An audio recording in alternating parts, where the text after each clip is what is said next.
About what level? Loopy Toad asked with great interest. The chip will definitely be upgraded in the future.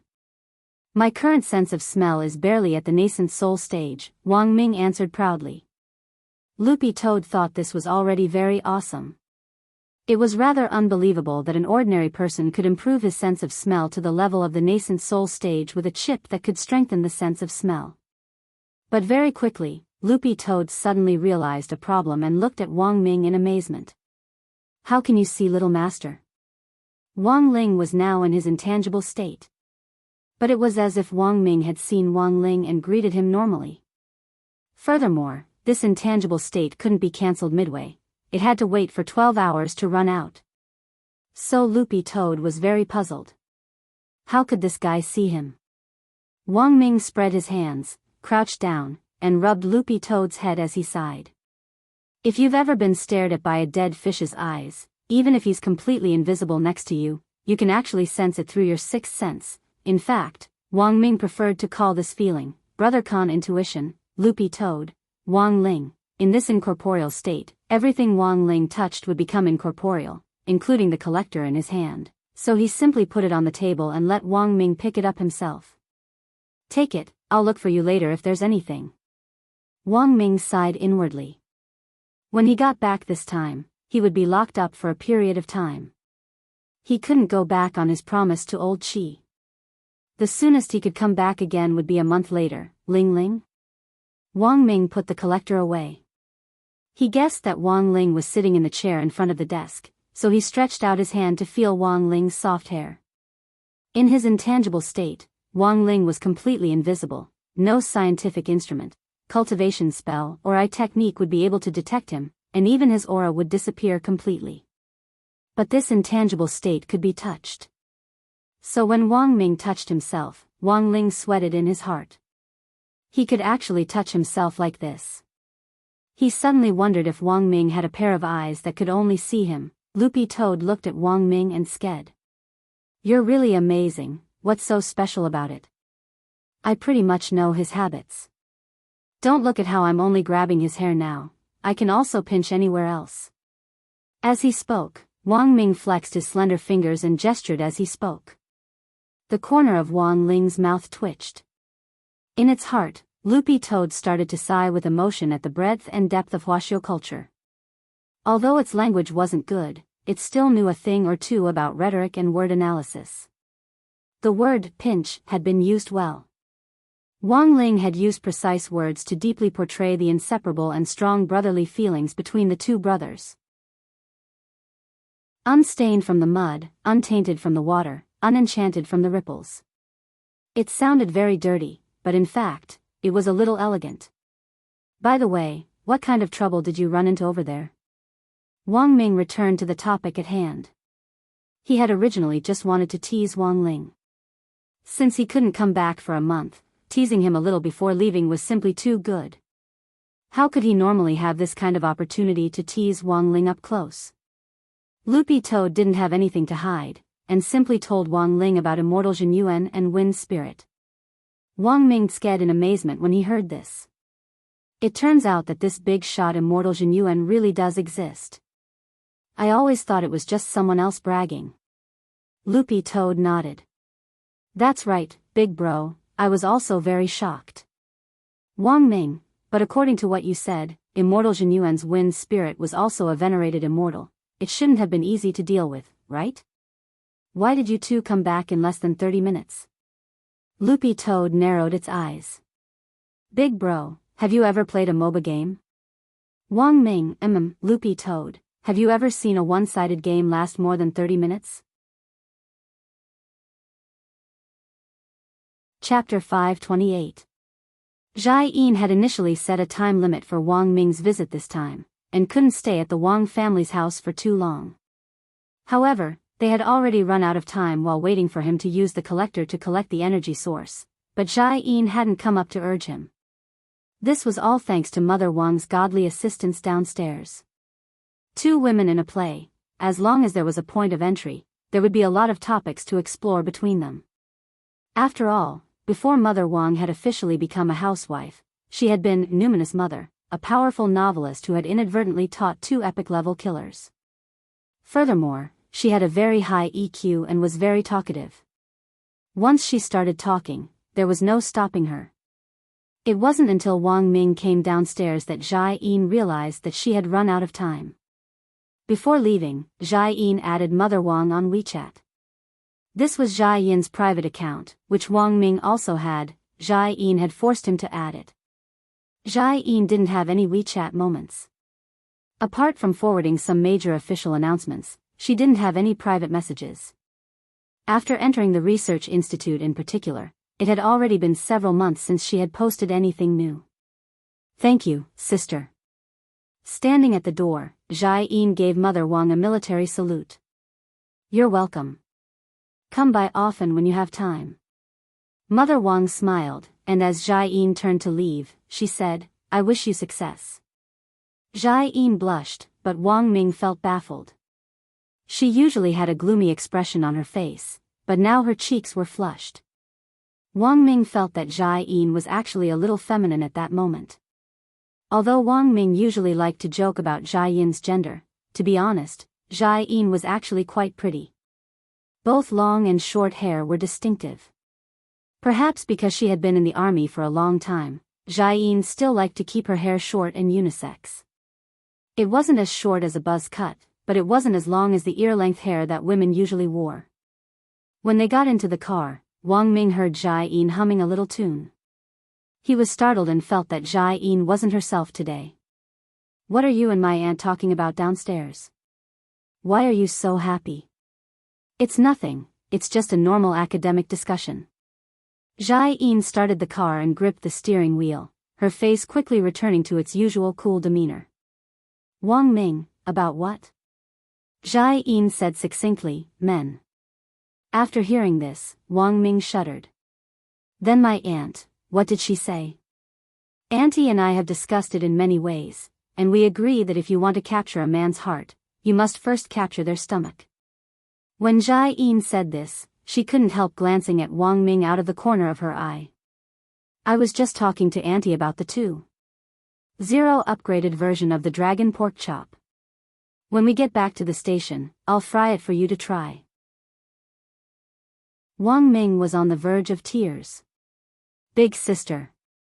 I beg you, I still want to live a few more years, and contribute to the country." Jai Yin pursed his lips. "Don't worry, I'll give it to old Chi first before giving it to you." Wang Ming was even more frightened. "Then don't, big sister, you have to think twice." "Jai Yin? Wang Ming, murdering the 10 founding generals, is a major crime." Jai Yin, July 16, the 12th Sunday of the semester. Loopy Toad ran off again that morning, but Wang Ling knew about it. Before leaving this time, Loopy Toad had told Wang Ling that it was going to look for Little Silver. Wang Ling had never had any objections to Loopy Toad and Little Silver's interaction. Dog 2 didn't have many friends to begin with, and Little Silver had just entered the city and was more of a homebody, so it was actually good for them to get to know each other more. Furthermore, Wang Ling had Loopy Toad bring the Spirit Beast, Holy Beast, contract to Dog 2 this time when Dog 2 was looking for Little Silver. Little Silver had been waiting for this contract for a long time. It just so happened that the midterm exams were almost over, and there were basically only a few subjects left. After Wang Ming and Jai Yin left last night, Wang Ling had straightaway drafted the contract. This could be considered an explanation for Little Silver.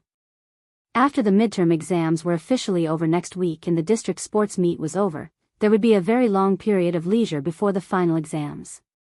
Not long after Dog 2 left, Grenade-throwing Senior Immortal sent him a message. Wang Ling skimmed through the contents of the message. The gist of it was that his and Little Silver's plan to look for president by last night had failed. There were a lot of reasons for this. Grenade-throwing Senior Immortal guessed that there might have been a problem somewhere, and some information had been leaked in advance. In short, Grenade-throwing Senior Immortal and Little Silver had made a wasted trip last night, and hadn't been able to draw out that president by. Wang Ling stared at the message and sighed. As expected, this was a cunning person who wasn't easy to deal with. What kind of people were the hardest to deal with? Scheming people were the hardest to deal with, the old devil had been caught because of love, the master of Immortal Mansion had been caught because of his conceit, an evil sword god had been caught because of his chinibyu. But from what Wang Ling knew of these three people, so far, none of them could match up to this President Bai in scheming. Grenade-throwing Senior Immortal and Wang Ling's views were the same, and he quickly sent a message. Brother Ling, Brother Little Silver and I made a wasted trip last night. This person must have already caught wind of it, and it'll be even more difficult to catch him now. Although there was no clear evidence at the moment, Mr. Lu's testimony was basically credible. If this President Bai really was the mastermind behind the extermination of the holy beasts back then it was enough to show how meticulous this person's plan was. It could even be said that he had planned ahead. Wang Ling frowned and replied, "Do you have a problem with that?" To be honest, Wang Ling couldn't think of a better way to deal with this matter. The method that Mr. Lu had provided to find President Bai was probably the most direct way. Now that the plan had failed, he didn't think that President Bai would show up so easily. Grenade-throwing Senior Immortal nodded and replied, "Yes. I have two ways." It was clear that after coming back last night, Grenade-throwing Senior Immortal had pondered this for a long time. Although Grenade-throwing Senior Immortal's realm wasn't high, he was smart and had the courage to court death. The key was that this great death-courting senior still had the soul suppression ring which Wang Ling had given him, so it could be said that he was even more fearless now when it came to courting death. Wang Ling waited for a few seconds, and Grenade-throwing Senior Immortal swiftly replied with a complete plan. Grenade-throwing Senior Immortal's reply was as follows: the first way is to find that mysterious informant in the forum. Based on what the informant knows about the Demon Hunters Association, I believe that this person definitely knows President Bai very well. But that person has hidden his location, and Little Black can't find him. If Brother Ling can ask Senior Wang Ming for help, he might be able to find a way. The second way is to sacrifice Brother Little Silver. According to Mr. Lu, the Wuji umbrella in President Bai's hands contains a total of 49 holy beast skins, but it's still missing one before it's completely finished. I've already confirmed this with Mr. Lu, and he can say with certainty that the last holy beast skin is that of the Silver Unicorn clan. When he saw the second plan, Wang Ling shook his head without hesitation and answered resolutely with two words: no. Protect the last holy beast and hide Little Silver's identity at the same time. This was what Wang Ling had agreed to when he had brought Little Silver to live in the city.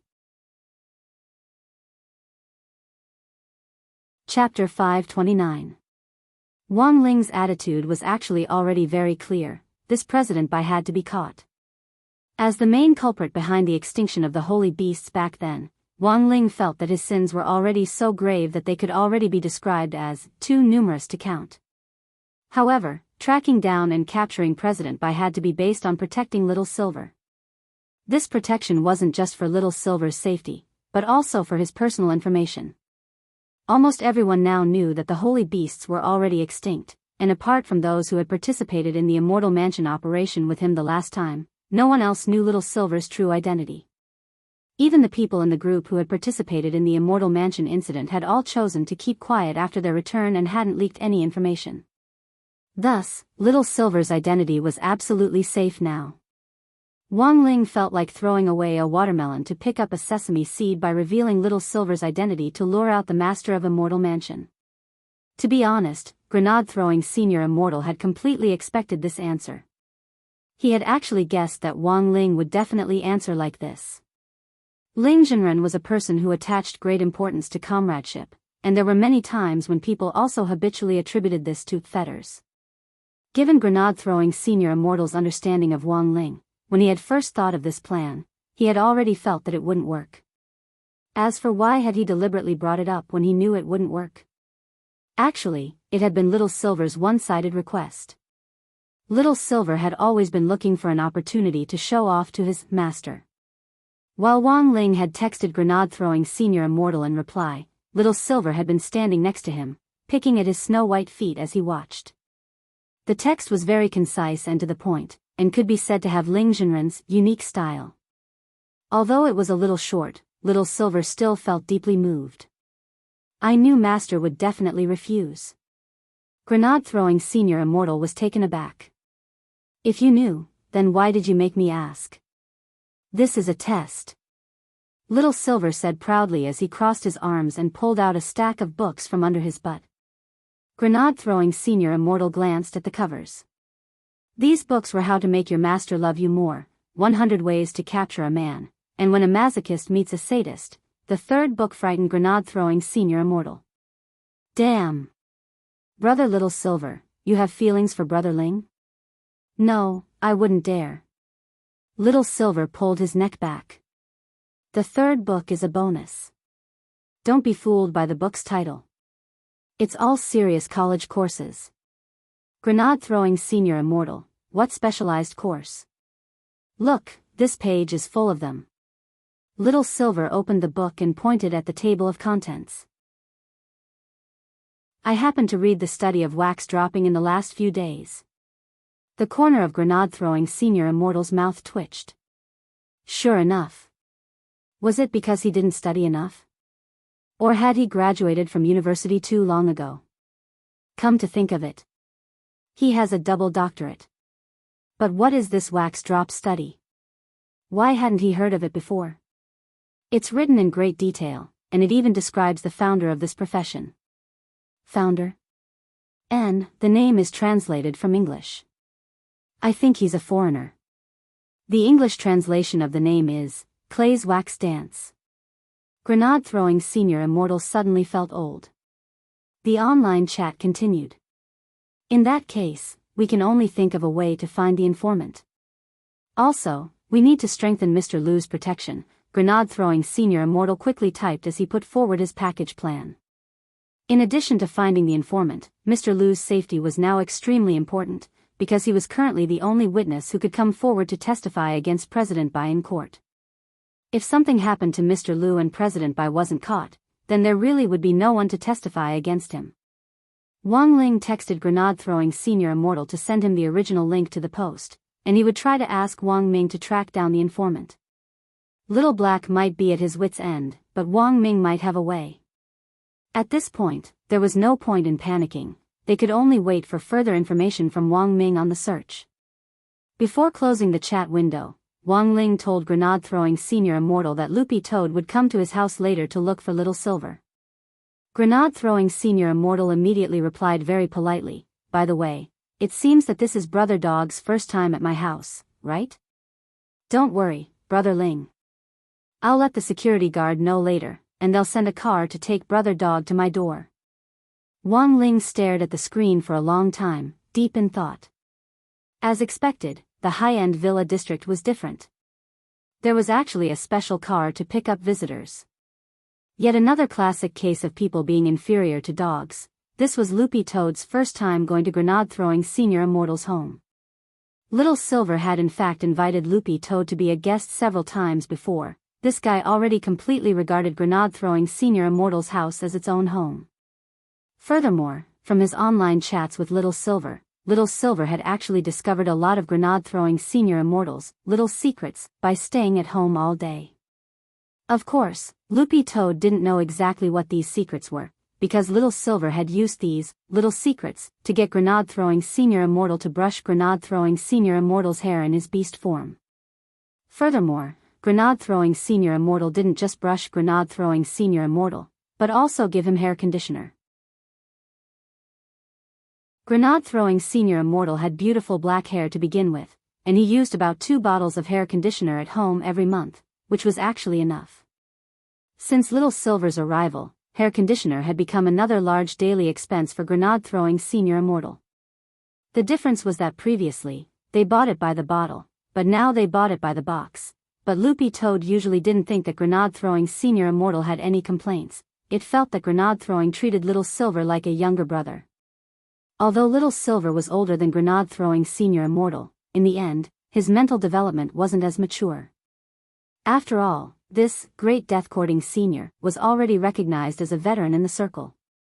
For someone as inexperienced as Little Silver, it actually wasn't excessive at all for him to call him senior.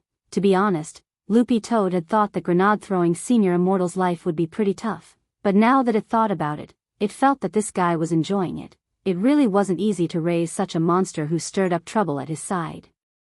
So online, Little Silver's nickname for Loopy Toad was Dog Boppy. In turn, Loopy Toad's nickname for Little Silver was Monster Silver. One silver and one dog, hurting and happy with each other. Chapter 530. The villa that grenade-throwing senior immortal had bought in Wenxian Garden was in a high-end villa area, and the people who lived there were either rich or respectable. The villa that grenade-throwing senior immortal lived in was in a single-family villa area, and the house prices there were frighteningly high. The villa was divided into a connected area and a single-family area. The houses in the connected area were actually more affordable, but grenade-throwing senior immortal had initially preferred to live alone. But sometimes, after living alone for a long time, it was inevitable that he would feel a little lonely, so Little Silver's arrival could be considered a spice to grenade-throwing senior immortal's life. About an hour after leaving the Wang family's small villa, a green figure appeared in the sunlight at the entrance of the Wenxian Garden Villa district. It was Loopy Toad's first time going to grenade-throwing senior immortal's villa, but it had already gone out on its own several times, so it wasn't to the point of getting lost. In any case, even if Loopy Toad couldn't find its way around Songhai City, it just had to give Audiobook a call, and someone from a nearby branch could immediately take this green-furred forgiveness dog that had lost its master away. However, that was only when there was no other choice. Audiobook had actually been quite busy recently. It could be said that he was badly battered by the Demon Hunters Association. Apart from that, the big shots, who had been sent to Songhai First Prison, were still at the stage of having their evidence appraised, and the verdict hadn't been finalized yet. It would be at least half a year before they would be put on trial.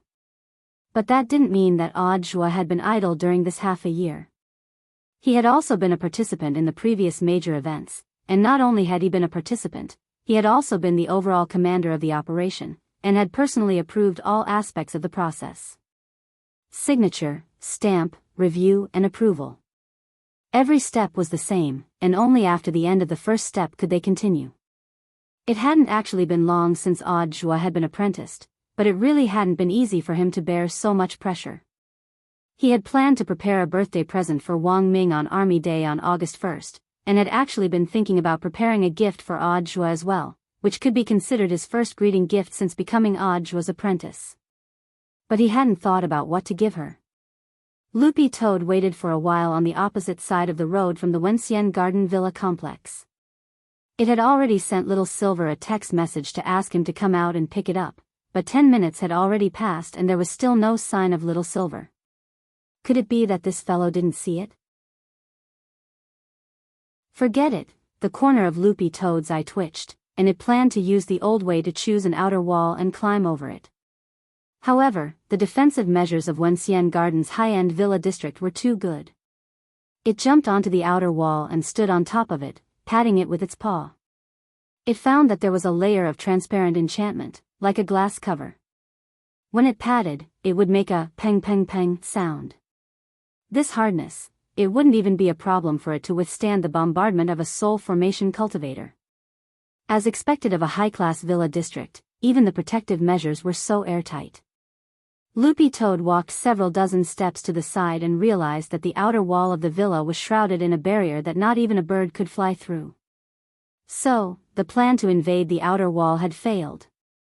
At that moment, Loopy Toad took out its phone and saw that Little Silver still hadn't replied. It instantly despaired.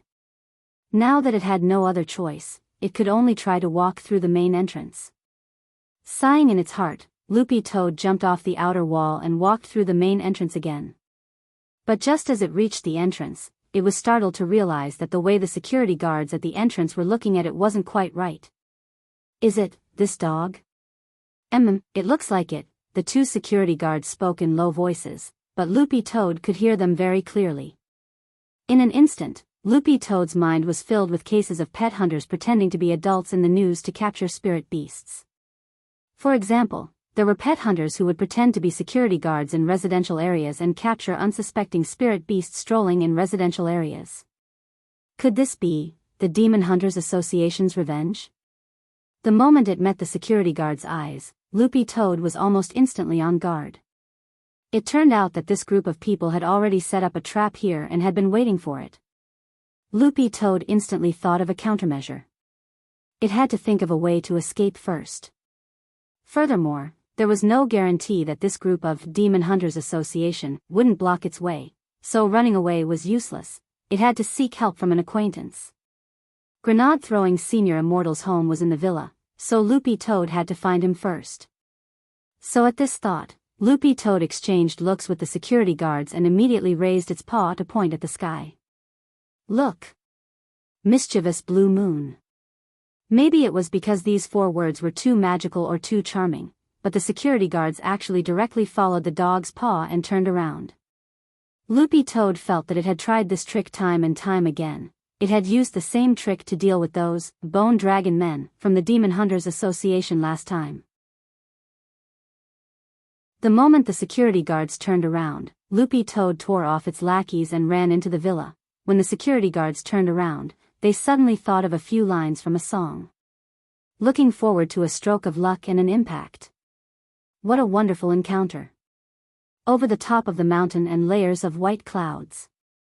Where is the green light? But Face's speed was too fast. It directly turned into a green light in front of their eyes. The security captain was stunned, and then he hurriedly knocked on the heads of the 2 team members next to him. What are you spacing out for? Why aren't you chasing after it? You must have scared it. Loopy Toad hadn't run more than a few steps when it realized that a group of security guards were chasing it on scooters. There were 5 of them. It was quite a big scene. Furthermore, there was actually a small sports car behind the 5 security guards. Loopy Toad was stupefied at this scene. In order to catch it, the Demon Hunters Association was going all out. But Loopy Toad actually thought that this group of people might not be from the Demon Hunters Association, and might just be pet hunters from another organization. At a time when the country was cracking down on the illegal trade of spirit beasts, how bold could this group of people be? In broad daylight, they were openly snatching a dog from a high-class villa area. Speaking of which, where were the villa's security guards? Were they so poorly managed? Didn't they know that their own security guards had been disguised? As Loopy Toad ran, it glanced at the people chasing it behind it. Logically speaking, when a pet hunter captured a spirit beast, the quieter the better. But this group of people was making such a ruckus that it was as if they were afraid people wouldn't know what they were doing. Loopy Toad felt that something wasn't right. As it ran, it realized that there seemed to be more and more people behind it. Not only were there people on scooters, there were also people who were directly chasing it on foot. Loopy Toad couldn't take it anymore. It stopped at the next intersection and turned around to ask, "Why are you chasing me?" The point was, it didn't have any syrup. Seeing that Loopy Toad had stopped, the dozens of security guards also stopped chasing it. The security guards roared in their hearts in unison, F***K. It's finally stopped. This dog can really F***King run. Panting heavily, a captain trotted over to Loopy Toad and saluted. "Mr. Dog, are you here to see Mr. Grenade throwing?" Loopy Toad nodded weakly. Then, the captain opened the door of the sports car behind him. "Mr. Dog, get in. We're here to pick you up." Loopy Toad.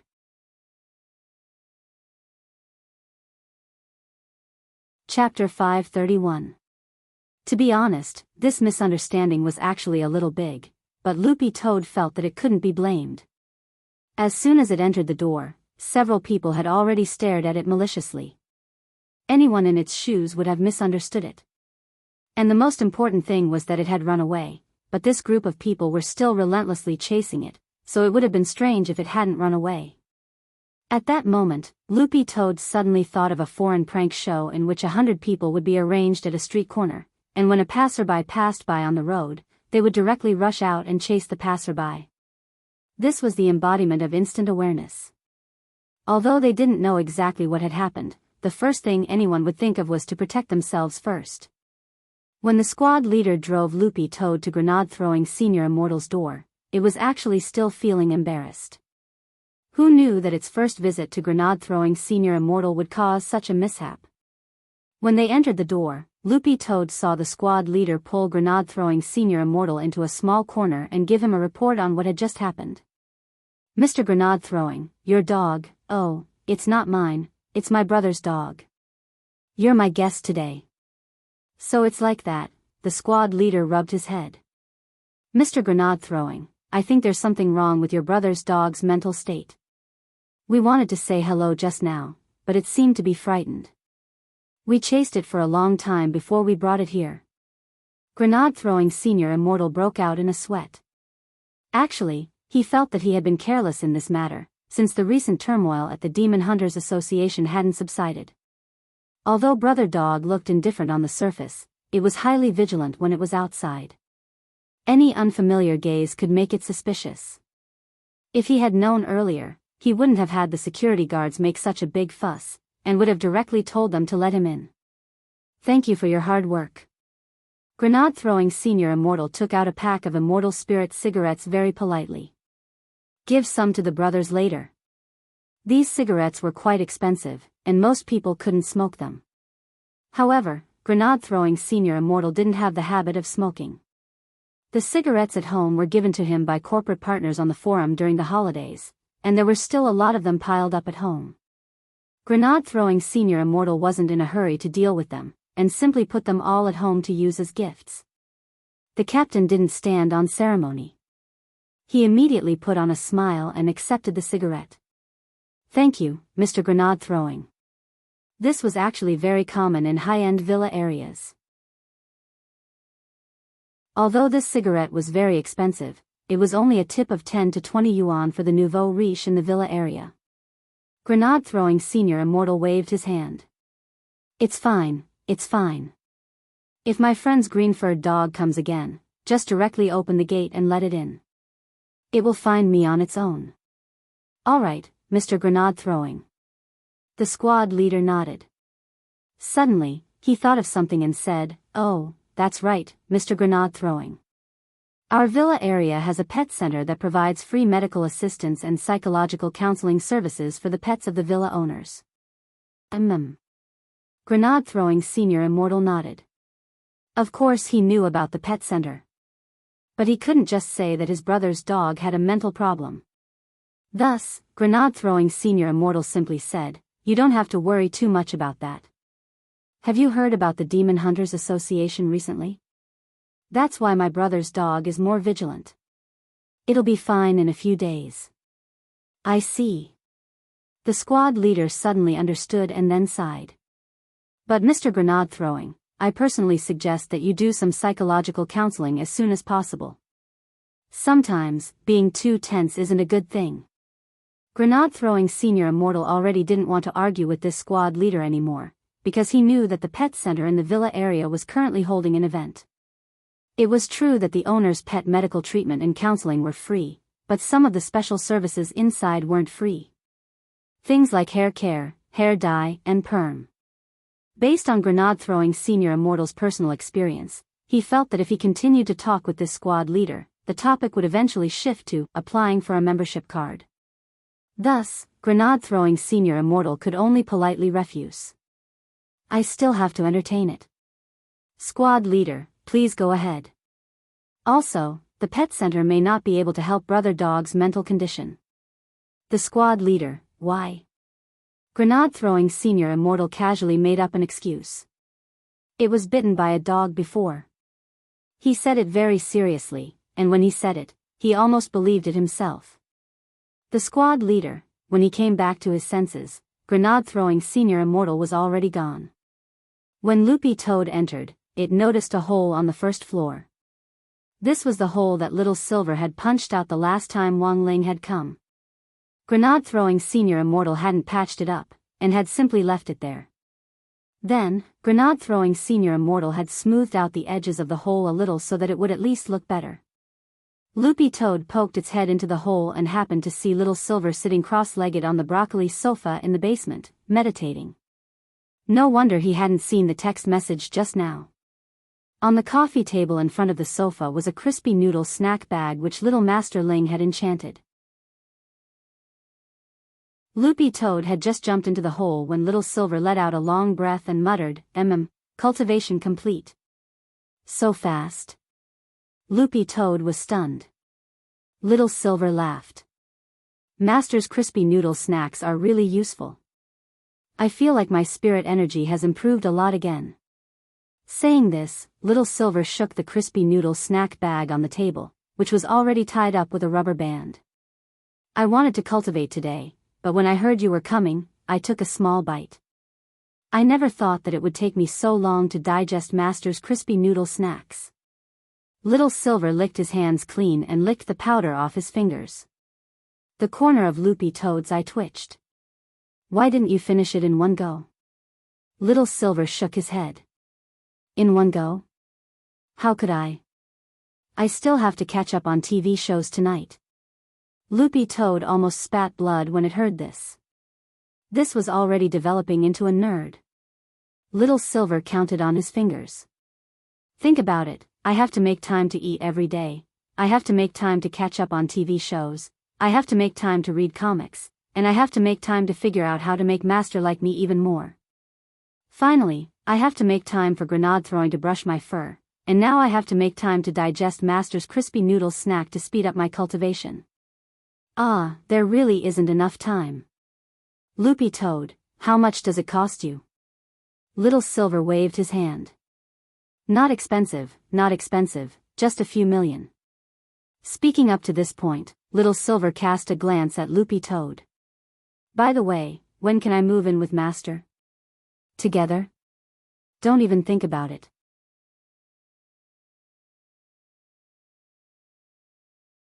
Chapter 532. Little Silver didn't believe Loopy Toad's words at all, and his first reaction was that this dog too was probably lying to him again. Given Master's level, he had too many ways to make money. How could he be poor? In fact, Little Silver had always thought that the income of modern human cultivators was based on their realms, and that the higher their realms, the more they would earn. For someone like grenade throwing, who hadn't reached itinerant immortal realm, he was already making a lot of money. He didn't even blink when he spent several million a month. How could Master be weaker than grenade throwing? Seeing Little Silver's skeptical expression, the corners of Loopy Toad's eyes couldn't help twitching. It knew this guy wouldn't believe it. The truth was that little Masterling was very stingy and thrifty. He never spent money extravagantly, and every penny was carefully calculated. All of this was based on the values and consumption values that Father Wang and Mother Wang had instilled in Wang Ling since he was a child. Boys should be raised in poverty. This was the view on money that Father and Mother Wang had instilled in Wang Ling from a young age. Although Father Wang's income was very high, he still limited Wang Ling's monthly allowance to let him know that it wasn't easy to make money. This was a feeling that most people wouldn't experience before they started working. Wang Ling's age in particular might not be as rich as Lotus Sun's family, but at the very least, they didn't have to worry about food or clothing, and didn't have to worry about working or earning money until they started their internship in university. These problems were too far away for most children, but time passed by very quickly. As parents, Father and Mother Wang couldn't help Wang Ling control his primordial qi, but at the very least, they had done a lot of work for him as he grew up. When a person had absolute power, it was too easy for their mentality to change. Father Wang was still writing books now, and had read a lot of similar stories. Mother Wang had also been a writer before, so her imagination was very strong. In the past, the couple had always fantasized about what they would do if Wang Ling turned into a Chinibyu devil. When Wang Ling was very young, Father and Mother Wang even dreamed several times of him floating in the air and yelling at the dense crowd of human cultivators watching him from below. A bunch of ants. Why should I, Wang Ling, explain what I do to you? These were all stories that Mother Wang shared with Richard when she went grocery shopping and took it out for a walk. Every time it thought of this, Loopy Toad's green dog fur couldn't help shaking. But it also couldn't expose its little Masterling's shortcomings in front of Little Silver. There was a very important condition in the Spirit Beast contract. No matter what the situation was, the Spirit Beast could not undermine its master. There were some things that could be seen through but not spoken out. But Face understood this point very well. Little Silver didn't believe it now, but he would definitely understand later on. Sighing in its heart, Loopy Toad used the swallowing spell to spit out the Spirit Beast contract which its little master had given it previously. This one was for Little Silver. Wow! Master wants to sign a contract with me. The moment Little Silver saw the contract, he was so excited that he almost jumped up from the sofa. He picked Loopy Toad up from the ground and rubbed the dog's head wildly as he shouted, "You dog skimmer! I didn't expect you to be so reliable this time." Loopy Toad narrowed its eyes helplessly. "Be gentler. I've been losing a lot of hair recently. If you keep rubbing me, I'll go bald." "Little Silver, it's fine, it's fine. If I go bald, we'll learn from Lord Island and open a live stream room. We'll form a team and call ourselves to Silver." Loopy Toad, Little Silver let go of Loopy Toad and put it down. "By the way, how should I sign this?" Loopy Toad shook its dog fur as it suddenly remembered that this was Little Silver's first time signing a contract and he didn't know the process. In fact, it was also Loopy Toad's first time. It had been a proper Demon King before. When had it ever signed a spirit beast contract with anyone? Little Silver was naturally the same. He was a holy beast, and very likely the last holy beast in the world today. His status was even more distinguished. But there were some things that were unfamiliar the first time, but familiar the second time. On the side, Loopy Toad said, "There are 2 copies, you just need to put a blood stamp on the contract." "Oh. That's easy." Little Silver directly bit his thumb and very skillfully pressed his thumb's blood stamp on the 2 contracts. The contracts instantly took effect, and in front of Little Silver's eyes, the 2 contracts turned into specks of golden dust and disappeared. When Little Silver came back to his senses, the contents of the contract had already appeared in his mind. Every word was like a soul brand, appearing vividly in his mind. Little Silver's movements were so fast that Loopy Toad was dazed. "You're going to put your thumb on it just like that? Don't you want to look at the contents of the contract?" Little Silver waved his hand. "What's there to look at about a big thigh contract, Loopy Toad? Big thigh contract?" Little Silver looked at Loopy Toad in amazement. "Didn't you sign the contract to hug his thigh?" Loopy Toad was silent. It actually had nothing to say in response. Little Silver closed his eyes and sensed the connection between Master and him that had formed in the depths of his soul after signing the contract. It was as if they were connected by a thread of nothingness. He had lived for 8,000 years, and since the extinction of the holy beast race, he had spent almost every day and night in fear. But this contract gave Little Silver a sense of fulfillment and security that came from the bottom of his heart. Little Silver sked. Signing a contract feels so magical. Even if Master isn't by my side, it feels like I'm sleeping with him. Loopy Toad, this was the first time it had heard this description. But the truth was that the words were crude. "Loopy Toad, in the future, if there's any danger you can't resolve, you can directly use the power of the contract to summon Little Master Ling, you know?" "Of course I know. The moment the contract was formed, I knew what to do." Little Silver put his hands on his hips and smiled mysteriously. He. I feel like no matter how I court death in the future, I won't have to be afraid." "Loopy Toad, it's better if you don't. After all, not every great death-courting senior was called Grenade-throwing Senior Immortal." After chatting with Little Silver in the basement for a while, Grenade-throwing Senior Immortal's voice came from the first floor. "Brother Dog? Why don't you stay for lunch?" "All right," Loopy Toad replied. In fact, Loopy Toad could also think of what to eat. First of all, this lunch would definitely include Grenade-throwing Senior Immortal's favorite broccoli, and secondly, it would be takeout for Little Silver.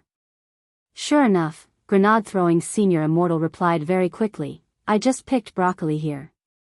If Brother Dog doesn't want to eat it, you can have takeout with Brother Little Silver. There's no dog food at home, Brother Dog is very particular." It's fine, Senior Immortal is too polite," said Loopy Toad. Then, it turned to Little Silver. "What do you usually eat for takeout?" Little Silver spread his hands and answered matter-of-factly, "The restaurants nearby. I ordered all of them, and they actually tasted pretty good." About half an hour later, a truck drove into the Wenxian Garden Villa estate. This whole truck.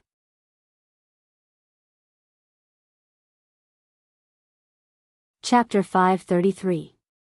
This wasn't the first time this truck carrying Little Silver's orders had come, and the security guards at the entrance of Wenxian Garden were very familiar with it.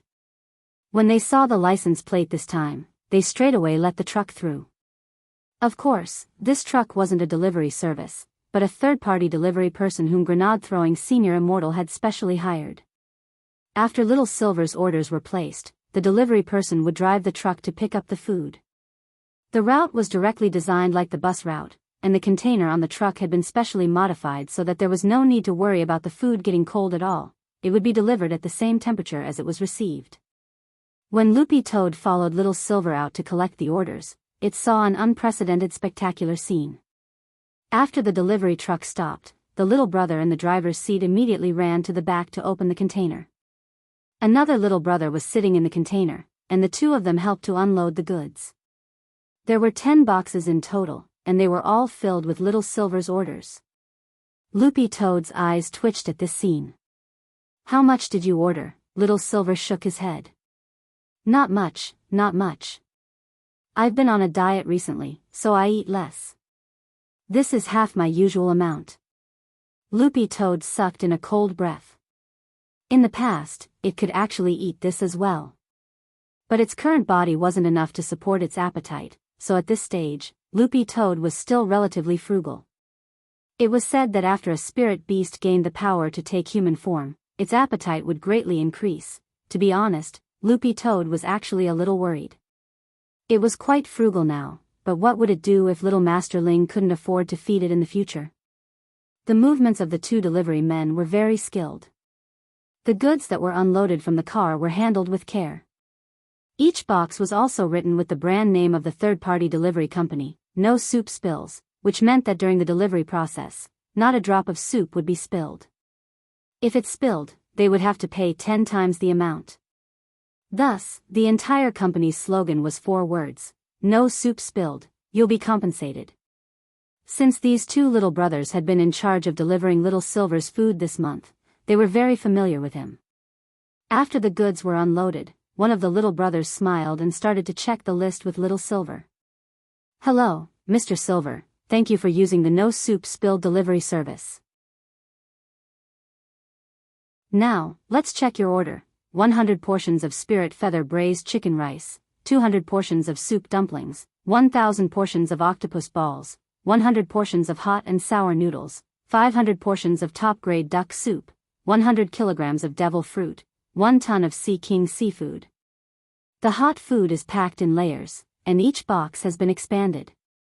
After Mr. Silver is done eating, you can leave the box and trash at the door, and we'll send someone to pick it up. "Thanks." Little Silver smiled faintly.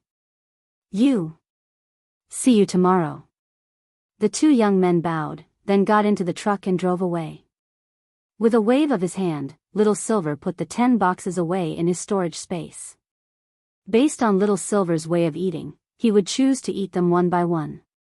In any case, these things wouldn't go cold in the boxes.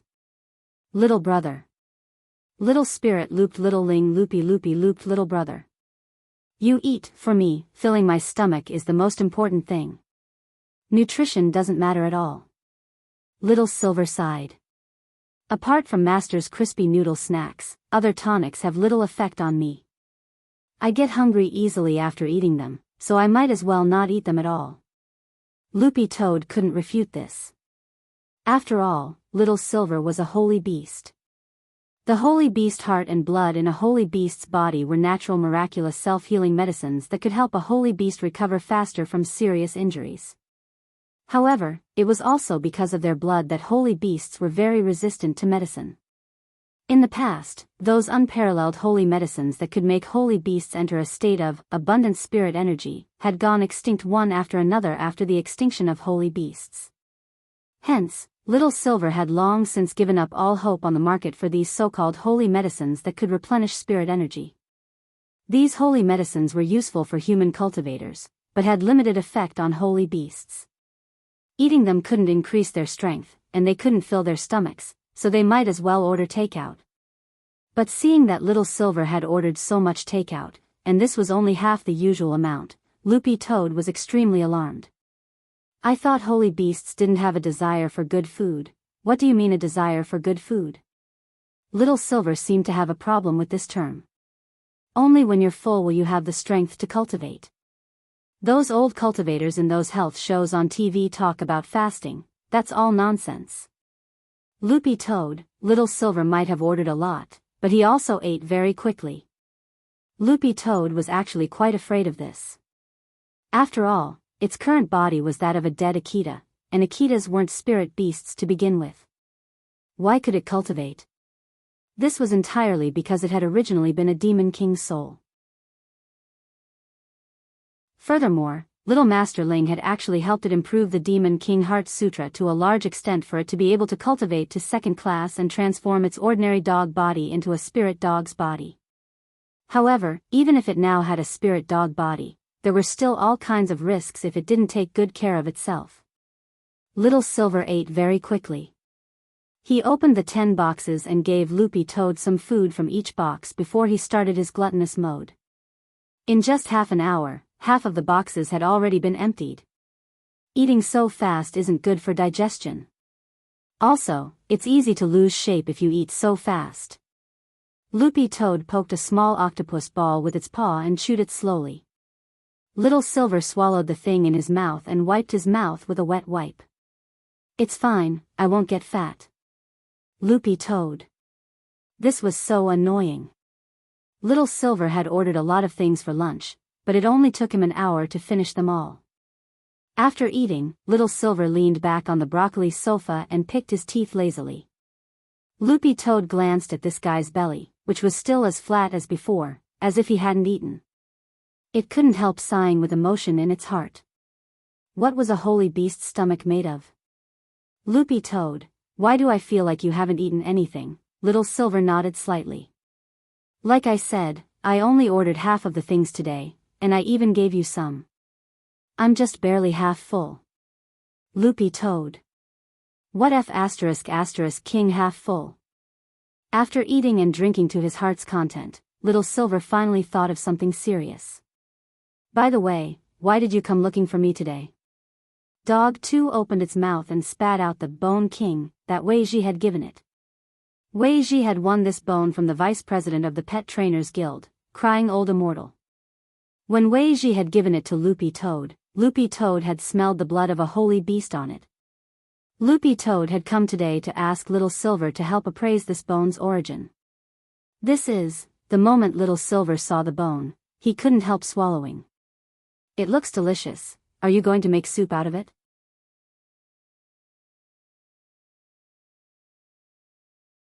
Chapter 534. Because he had just finished eating and was still half full, all Little Silver could think about was food, losing weight and whatnot. Sure enough, it was the most painful. Thinking that his next meal would have to wait until noon the next day, Little Silver suddenly felt that it would take a long time. Furthermore, the nearby takeout shops actually only had this kind of stuff, and Little Silver felt like he was about to get sick of it. He had to think of a way to open some new shops. So when he saw Loopy Toad take out a white, flawless bone, Little Silver subconsciously licked his lips. For some reason, he felt that this bone was very delicious. What a pity. Little Silver stared at the bone under Loopy Toad's paw and shook his head from a distance. Loopy Toad, what a pity. Little Silver, it's a pity that it's a broken bone.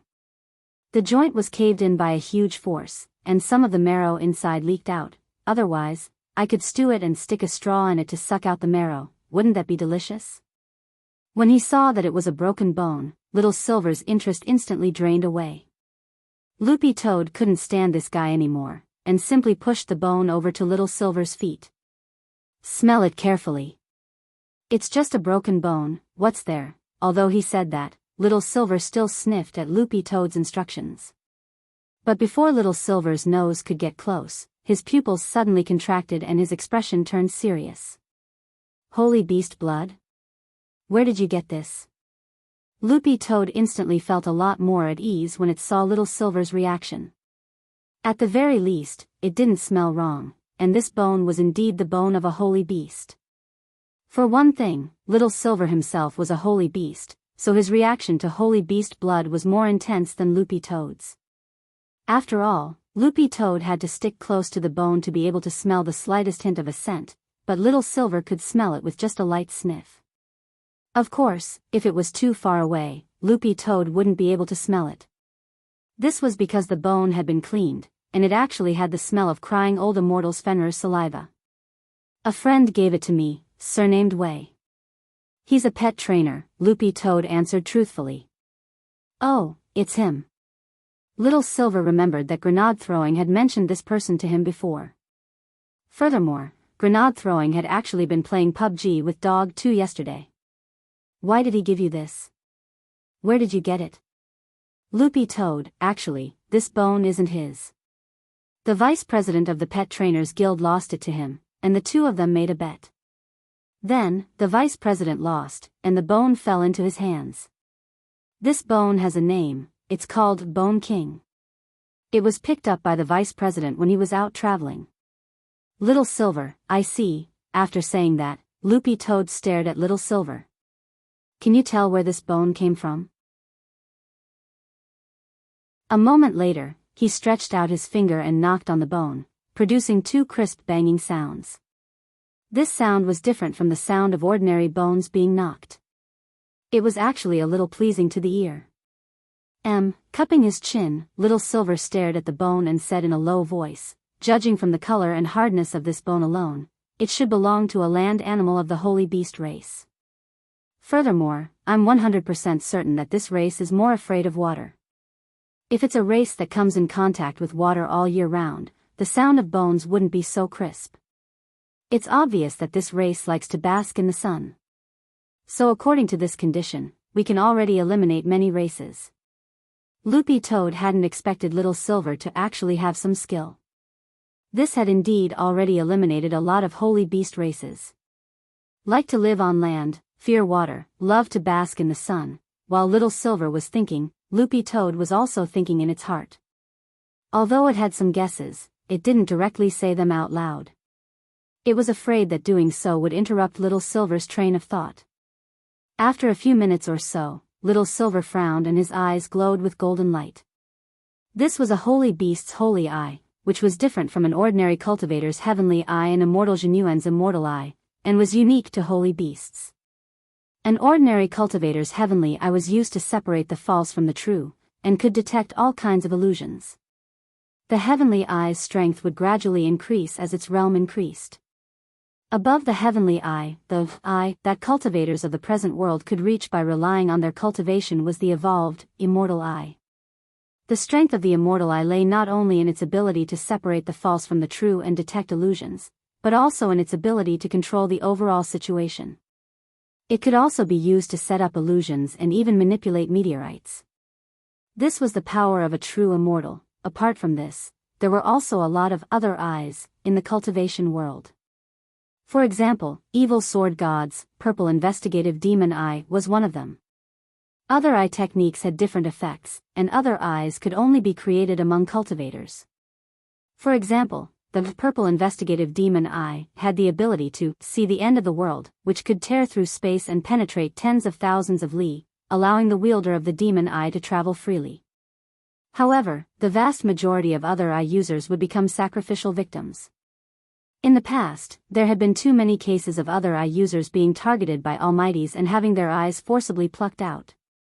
Little Silver's holy beast holy eye was different from the three kinds of human cultivator eyes mentioned above, and couldn't be inherited by cultivators. But it had a very resounding nickname, War Puppet. Because the holy eye's greatest use was its ability to see through all kinds of flaws. In fact, Wang Ling's eyes were also quite special. Although he usually liked to call them heavenly eyes, they were even more terrifying than immortal eyes. Every time Wang Ling opened his heavenly eye, his pupils would turn into three-petaled golden flowers. Loopy Toad had actually seen this scene countless times before. So how was this a heavenly eye? This was the king's eye. It contained the abilities of all of these eyes. The golden light emitted by Little Silver's holy eye shone on the Bone King for a short while before he turned off the holy eye's power. How is it? Loopy Toad asked. Little Silver nodded. I used the holy eye to check the bone density of this bone just now, and it's extremely high. But that's in comparison to a spirit beast. From a holy beast's point of view, the owner of this bone has a little metabolic osteogenesis syndrome. Loopy Toad, can you speak like a human? Little Silver, as the saying goes, osteoporosis. Loopy Toad, so, can you tell whose bone it is? Not yet. Little Silver shook his head. The most I can tell right now is that you've probably picked up a treasure. Loopy Toad. Little Silver, this kind of bone of a holy beast with slight osteoporosis is definitely the bone of a beast king. This bone must have come from a beast king's sacred beast. Loopy Toad, what the hell? I probably need to do more research on whose bone it is. It just so happens that this bone is broken, so I can extract its composition for comparison. Speaking up to this point, Little Silver couldn't help picking up the bone. This time, Little Silver brought the bone up to his nose and sniffed it carefully. He then returned the bone to Loopy Toad. Okay, take this bone back. I already know whose bone it is. Loopy Toad was confused. Little Silver, when I sniffed it just now, I realized that it doesn't just have the smell of holy beast blood on it, it also smells like spicy hot pot. So this bone definitely belongs to Dog Saint.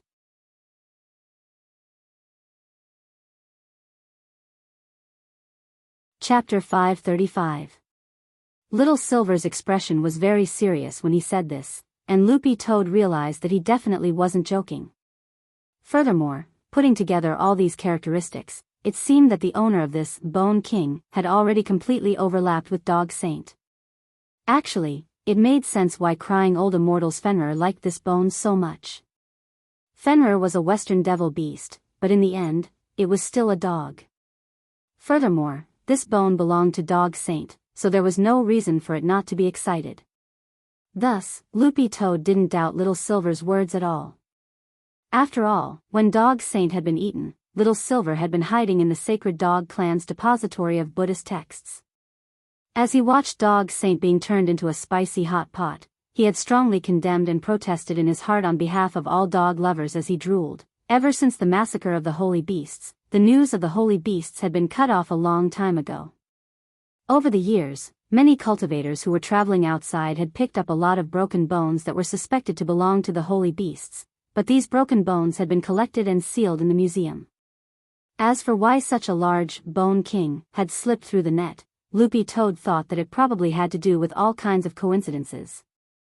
Loopy Toad guessed that first, the smell of the spicy hot pot on the Bone King had masked some of the smell of holy beast blood, so when crying old immortal had discovered it, he hadn't realized that it was a holy beast bone, and had instead washed the entire bone to get rid of the smell of the hot pot. After that, crying old immortal had brought the Bone King home. This bone had been occupied by that Fenrir for a long time, and it had also been stained with Fenrir's smell, causing the Bone King to be accidentally hidden. If Wei Ji hadn't given it to Loopy Toad, this bone of Dog Saint might have been completely buried in the world. At that moment, Loopy Toad stared at the bone, lost in deep thought. Could it be that all of this had been predestined? Little Silver and Dog Two faced each other and stared at the pure white Bone King for a long time without saying anything. Loopy Toad felt a little heavy in this atmosphere. No wonder there hadn't been any news of holy beasts for so long. Now that they had finally found the major suspect in the holy beast massacre back then, this President Bai was too cunning, and so far, they still hadn't been able to find him. Loopy Toad thought that Little Silver must be in a lot of pain right now. Although there were many kinds of holy beasts, the Sacred Hound clan actually had a pretty good relationship with the Silver-Horned Beast clan. Otherwise, Little Silver wouldn't have appeared in the Sacred Hound clan's depository of Buddhist texts to read.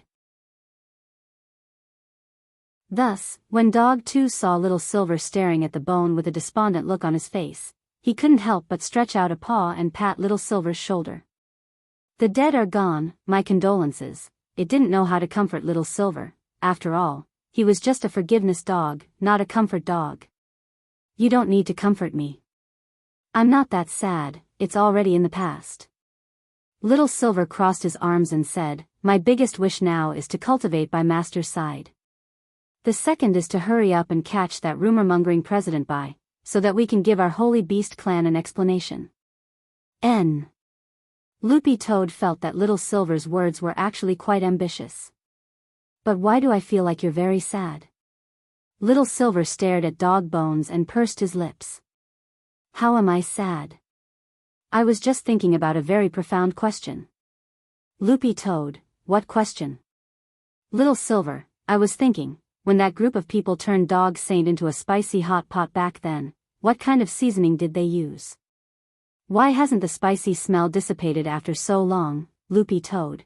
In the evening, Grenade-throwing Senior Immortal warmly invited Loopy Toad to dinner again. Because he had been on a diet recently, Little Silver directly chose not to eat. Logically speaking, Loopy Toad felt that this guy was really quite hateful. He clearly had a constitution that wouldn't put on weight, but he still kept saying that he wanted to lose weight. What were those fatties to do? Didn't they want to lose face? At dinner time, Grenade-throwing Senior Immortal was busy in the kitchen. Loopy Toad really hadn't realized before that Grenade-throwing Senior Immortal could actually cook for himself. There was no one else with this wife-like attribute. Little Silver leaned back on the sofa on one side and fiddled with his phone. Loopy Toad couldn't help turning its head to ask, "How's Senior Immortal's cooking?" Little Silver hummed. "Not bad, and very healthy. You'll know when you eat it." Speaking up to this point, Little Silver suddenly smelled something. "I haven't asked you yet, what are you going to do with Dog Saint's bone? This thing actually doesn't have much of a tonic effect, whether it's for human cultivators or Holy Spirit beasts. But I don't know if it has any effect on dogs." "What do you suggest?" asked Loopy Toad. "My suggestion," Little Silver said, "I suggest that you use this bone as raw material and find a good weaponsmith to make a satisfactory magic weapon. Furthermore, Dog Saint's bone is representative. I believe it won't be too bad if it's made into a magic weapon. At the very least, this magic weapon will have a certain deterrent effect on all dog spirit beasts." "All right." Loopy Toad nodded. Little Silver's suggestion was quite constructive. Furthermore, it was currently indeed short of a magic weapon. The Toad clan's ultimate treasure was the primordial oil bead, which was a first-class holy weapon that could only be used by successive clan leaders. Ever since Loopy Toad had become a dog, its connection with this magic treasure had been severed. But given its current body, the primordial oil bead actually wasn't very suitable for it. There might be battles big and small in the future, and it needed a magic treasure to defend itself. In the end, it would have to ask Little Master for help, but Loopy Toad felt that this matter would probably be handed over to Fatty Luo in the end. Because next week was the busiest week. Although there weren't many midterm exams left, they still had to participate in the district sports meet. In addition to the relay race, at Teacher Ye's strong request, Wang Ling had also applied for the medicine ball and the Battle of Soul Pets events. All in all, next week was going to be very busy. And most importantly, it didn't have much time left after its last prophetic dream. Loopy Toad made some rough calculations. It just so happened that next week was the day it would return to the clan. It could be said that everything was piling up together.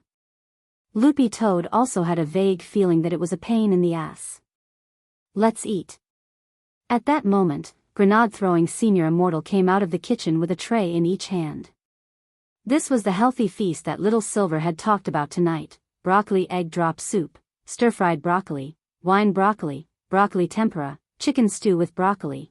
There was actually one more dish, which was diced broccoli. Grenade-throwing Senior Immortal had chopped it up and made it into broccoli soup. Loopy Toad was stupefied as it stared at the soup. Grenade-throwing Senior Immortal, this is Romance of the Western Wing.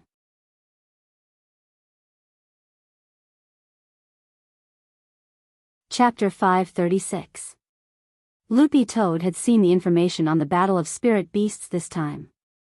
Furthermore, Loopy Toad's aptitude at the Spirit Beast Assessment Center had been appraised as third class, and Little Master Ling wholeheartedly wanted it to participate in actual combat between spirit beasts, since it could better hone the rapport between its soul and body through actual combat. From the information on the previous competition, Loopy Toad had been at peak third class at that time, and its biggest opponent among all the spirit beasts participating in the competition was a land shark called Aluminum Small Fish. This was a spirit beast that the Aluminum Tree of the three Tree Brothers from Reliance High School had sent out to participate in the battle. It was at peak third class and was very aggressive.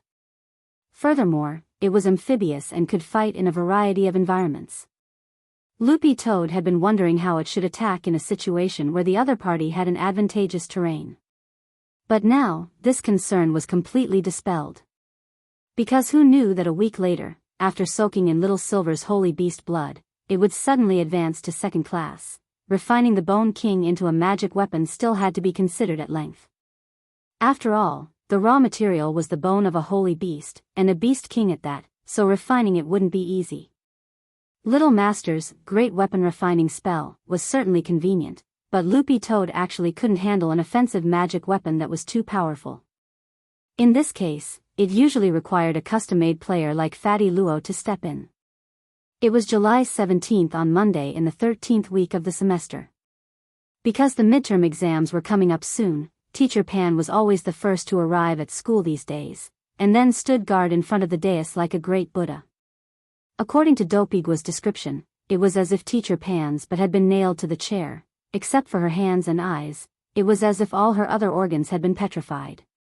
With Old Pan standing guard in class, no one dared to move at all, and there wasn't even a sound to speak. This actually gave Wang Ling some peace. In the past, the class would always be stirred up by the two masters of rhythm, Dopigua and Super Chin. Now, everyone was quiet, which was simply wonderful. But in fact, this silence was only on the surface, because Wang Ling saw that Dopigua and Super Chin were chatting on their phones. Super Chin just hid his phone under a book and pretended to flip through it as he typed.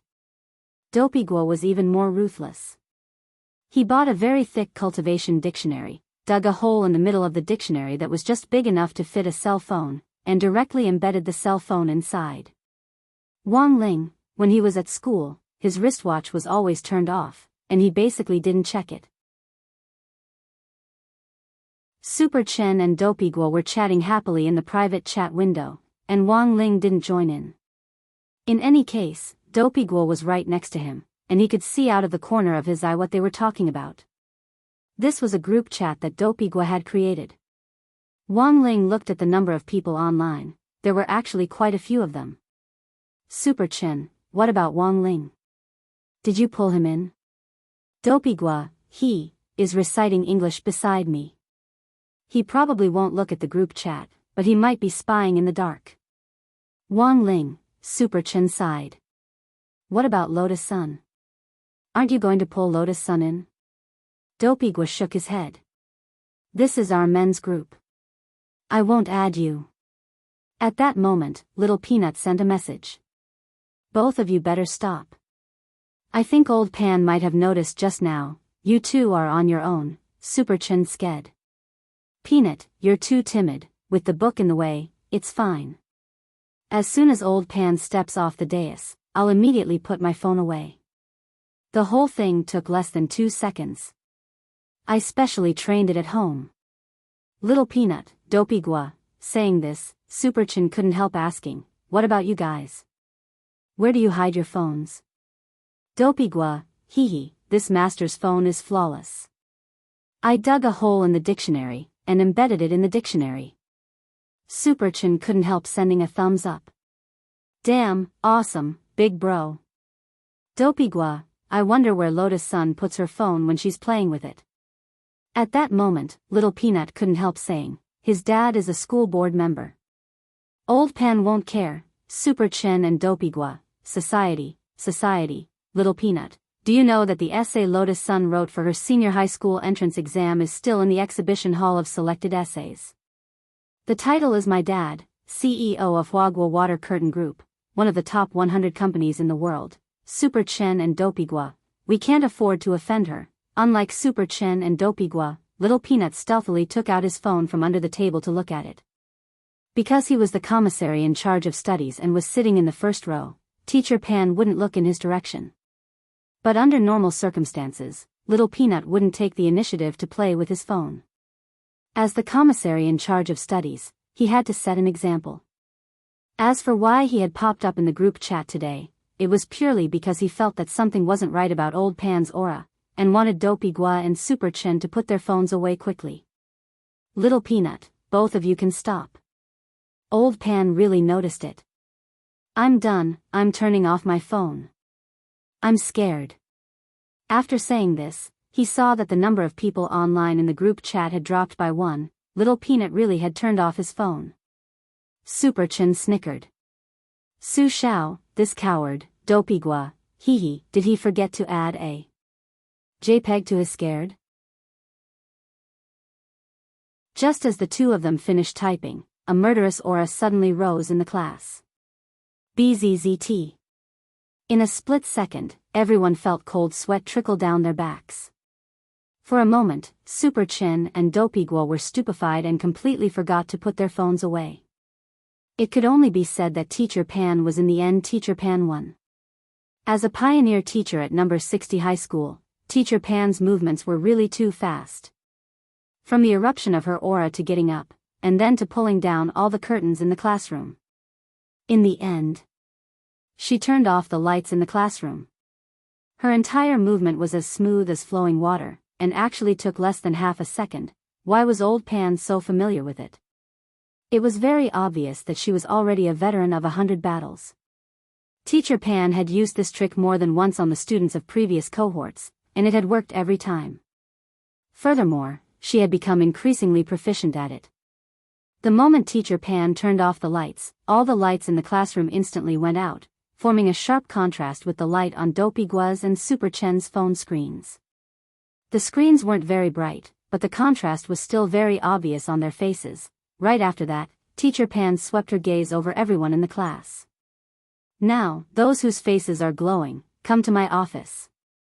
Don't tell me you've got water light needles on your faces.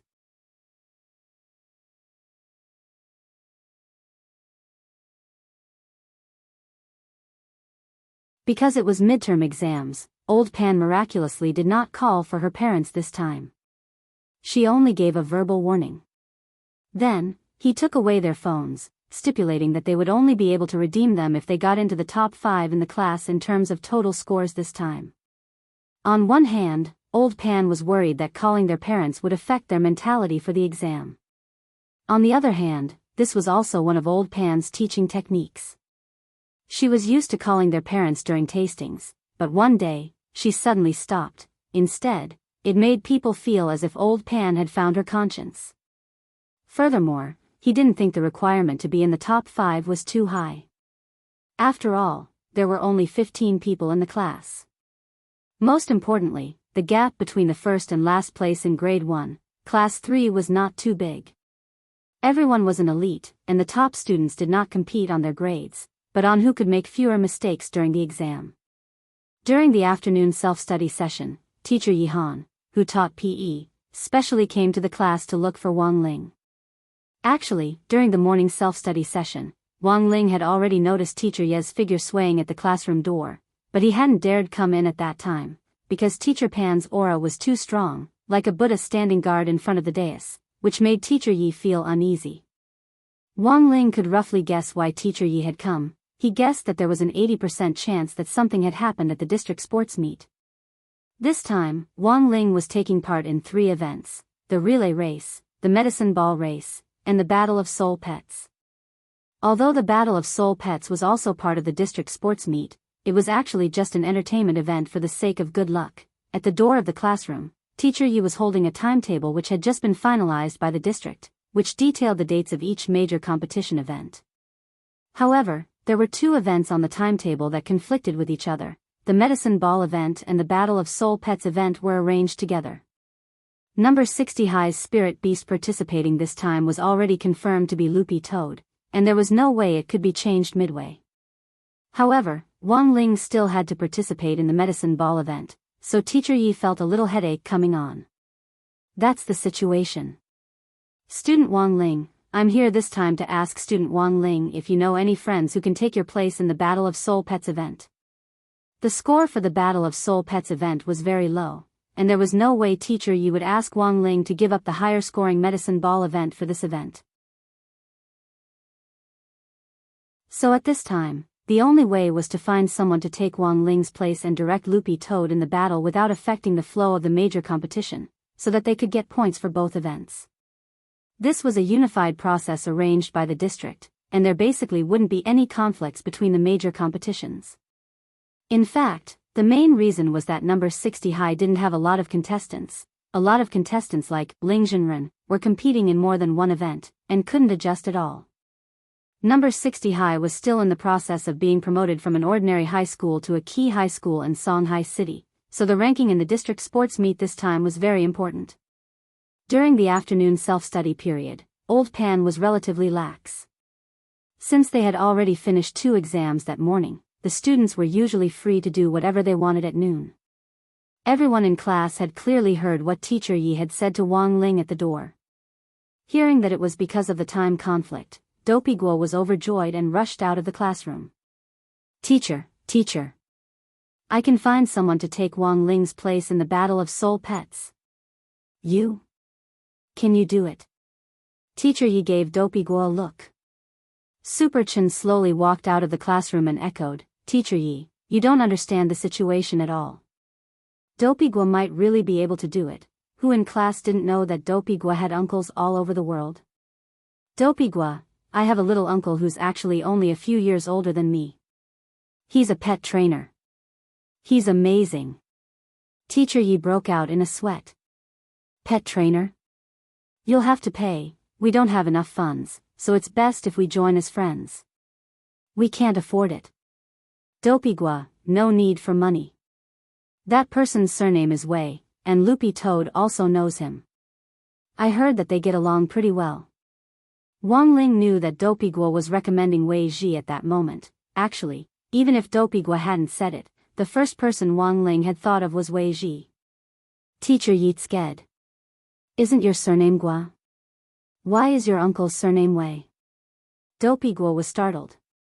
Who told you that an uncle has to be a real uncle? My uncles have hundreds of surnames. They have all kinds of surnames.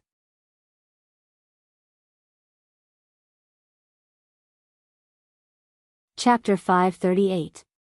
The participant list for the Battle of Soul Pets had to be confirmed as soon as possible, so after hearing Dopey Guo's recommendation, Teacher Yi straightaway took out his phone and had Dopey Guo call his little uncle Wei Ji to confirm it in person. There was no problem with Wang Ling. As long as Wei Ji agreed, this matter would basically be settled. After Dopey Guo and Wei Ji picked up the call, Dopey Guo gave a brief summary of the whole situation, and Wei Ji directly roared in excitement, "Damn! Really?" Teacher Yi and Wang Ling could hear Wei Ji's excited roar over the phone. "Let me do it." Teacher Yi took the phone from Dopey Guo with a smile. "Is this Mr. Wei?" "I'm student Guo's PE teacher, my surname is Yi." Wei Ji smiled very happily. I just heard from Dopey Guo. If Teacher Yi is looking for me, you've definitely found the right person." Teacher Yi nodded.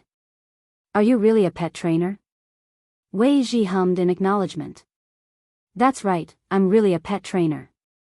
Actually, there was one thing Teacher Yi hadn't said before the call. Although there were very few points for the Battle of Soul Pets this time, these points often became the key to deciding the overall situation. Every school might seem careless, but in fact they were holding back. Reliance High School, for example, had received news from Teacher Yi in the office earlier that they had found an S-level pet trainer to replace Aluminum Tree, the owner of the land shark, Aluminum Small Fish, in the battle. So if Wei Ji was a professional pet trainer, Teacher Yi felt that his chances of winning this match would be much higher than if Wang Ling were to personally take command. Teacher Yi asked softly, "May I ask, what is Mr. Wei's professional level?" Wei Ji was blank. "Is there a limit?" Teacher Yi quickly shook his head. No, there is no limit, but the list of substitutes for the competition needs to be accurately reported. If Mr. Wei Ji confirms that he wants to participate, you'll have to make copies of your ID card and professional certificate for me." Wei Ji nodded. "No problem, Teacher Yi. But my level is actually average. There are a lot of people who are better than me when it comes to professional players." As soon as Wei Ji said this, Wang Ling and Dopey Guo immediately knew that this guy was being modest again. Wei Ji's family used to work in the army, but they had been pet trainers since his grandfather's generation. They could be considered a family of pet trainers, so how bad could they be? Furthermore, Wei Ji had signed contracts with more than a dozen spirit beasts of all sizes. This really wasn't a number that an ordinary pet trainer could sign. These humble words made Teacher Yi smile. Of course, he didn't expect a random student from the school to have a strong professional standard. However, if he could get an A, that would be good enough. Thinking of this, Teacher Yi tried to be as tactful as possible and asked, "Mr. Wei Ji, is there a B level?" He purposely lowered his voice to avoid awkwardness. "B class?" Wei Ji smiled. "I'm an SSR." Teacher Ye's eyes widened in shock. SSR? Wasn't this only second to the master level? Professional pet trainer master. Teacher Yi remembered that there were no more than 10 people in the country who had obtained the highest professional certification, but there weren't many SSR-level professional pet trainers either. There were no more than 50 of them in the country at the moment. Teacher Yi was stunned. "Mr. Wei Ji, you're a little amazing." Actually, an S-level could already be considered an expert among pet trainers, and an SSR could already be said to be completely above the standard. At this level, it wouldn't be a problem for him to become a PhD instructor at a university. Furthermore, the pet trainer professional course had actually been very popular in the last 2 years. There were a lot of students applying for it, but there was a lack of teachers. Most pet trainers at the master level ran their own guilds and wouldn't specifically choose to teach and educate people. Hence, an SSR like Wei Ji was definitely a rare talent that the government was looking for. Wei Ji was very modest. "I was just lucky. Back then, when I took the exam, I just managed to keep my grade down." Teacher Yi, Wang Ling and Dopey Gua, keeping his grade down, Wang Ling suddenly felt that this Wei Ji might also be a hidden big shot. In the afternoon, Loopy Toad went out on its own to look for Fatty Luo again, accompanied by Sheep. She had been to Fatty Luo's hardware store for maintenance a few times, and was familiar with the place. The matter of looking for Fatty Luo had been decided last night. When Loopy Toad had been eating broccoli, it had only mentioned the Bone King a little, and by the time it got home, Little Master Ling had already made all the necessary arrangements. According to Fatty Luo, customizing a magic weapon would require a detailed discussion face-to-face, and it would be better to design a tailor-made design. As for the production period, that would depend on the difficulty and requirements. Fatty Luo's hardware store was on Amateus Road, which was said to be the former residence of venerated immortal Amateus. In ancient times, it was said that he was the first person to step into venerated immortal Amateus. However, there was very little written about him in any historical records, even less than about immortal Jinyuan. Although there was a personal profile on the encyclopedia, there was pitifully little concrete information about him. When Sheep brought Loopy Toad in, Fatty Luo was still busy at the counter with his chin in his hands. According to Grenade-throwing Senior Immortal, Fatty Luo had already stopped taking orders for the last 2 days, and was now behind closed doors fiddling with his own business. In fact, Fatty Luo didn't lack money to begin with. From what Loopy Toad knew of him, he was a shut-in weaponsmith who treated the magic treasures he refined as figurines.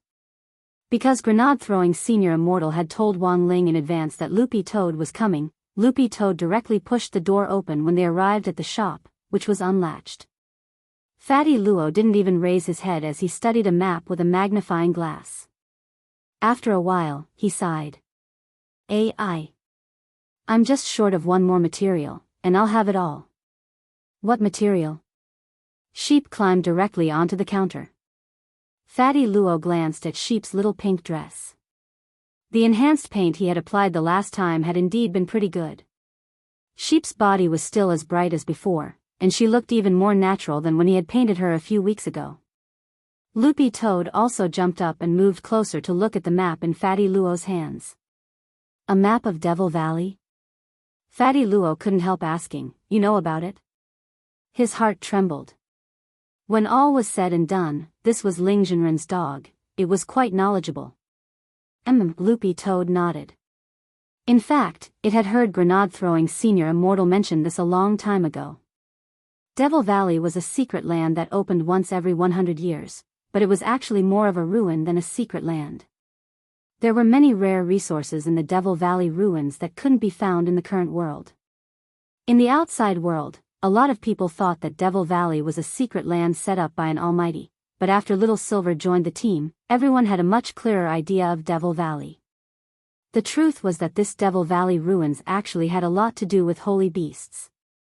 This was because it had been left behind by Devil King, the king of holy beasts back then. It was the king of holy beasts that ruled over all holy beasts. This was information that Little Silver had personally told them, so it couldn't be false. But it was a pity. This king of holy beasts' biggest problem was that he was addicted to sleeping. Furthermore, once he fell asleep, he wouldn't wake up for a short period of time, even if the sky collapsed. Thus, in the end, Devil King couldn't avoid the fate of being stewed. Without a leader, the holy beasts were one of the main reasons why they had gone extinct back then.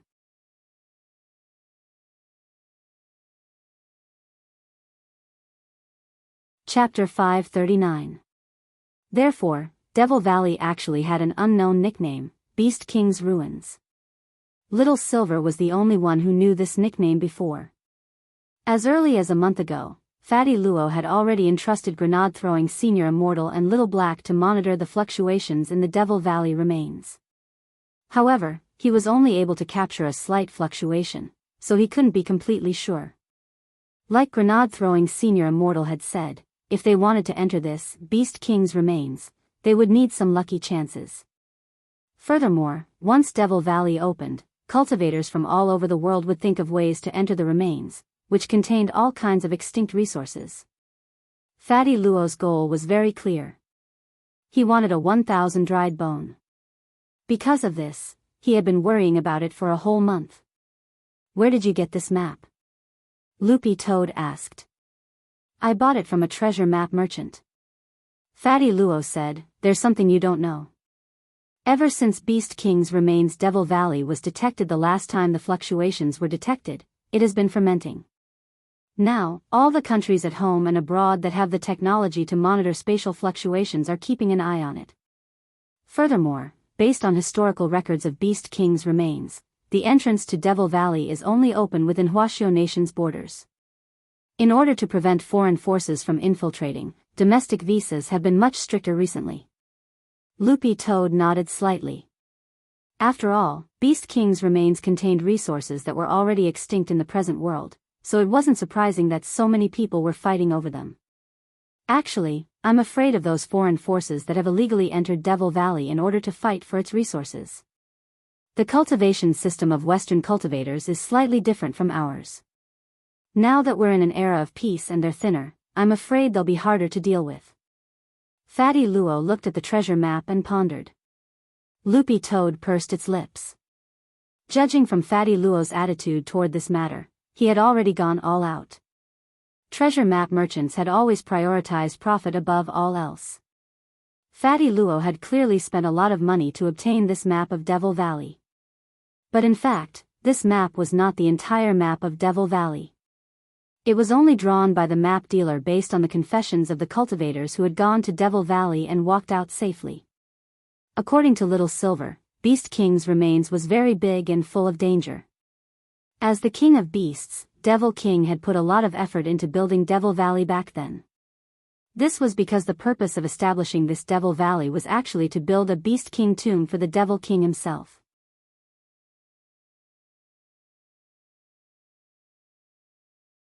Loopy Toad and Sheep were stupefied.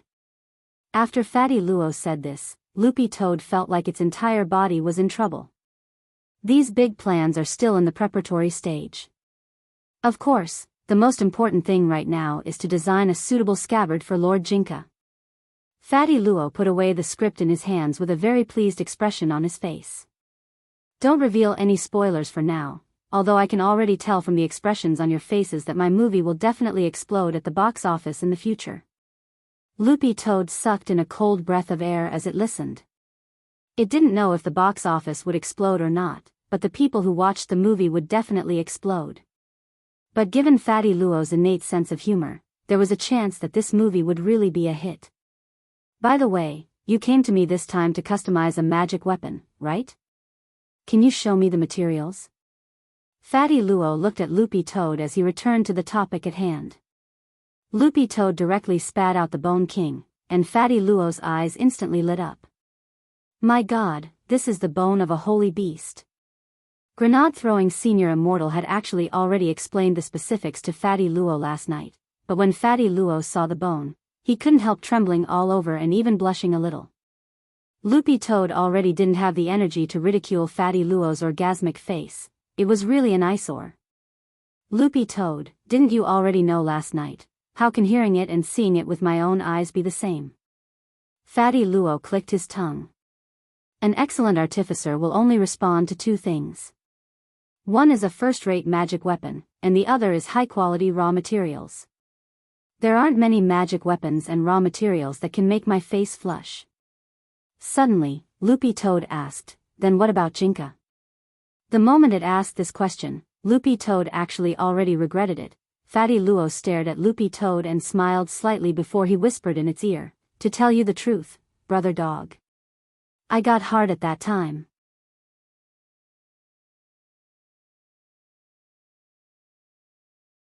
Chapter 540. Fatty Luo spent about 5 minutes inspecting the bone in his hand inside out. This is a holy beast's bone.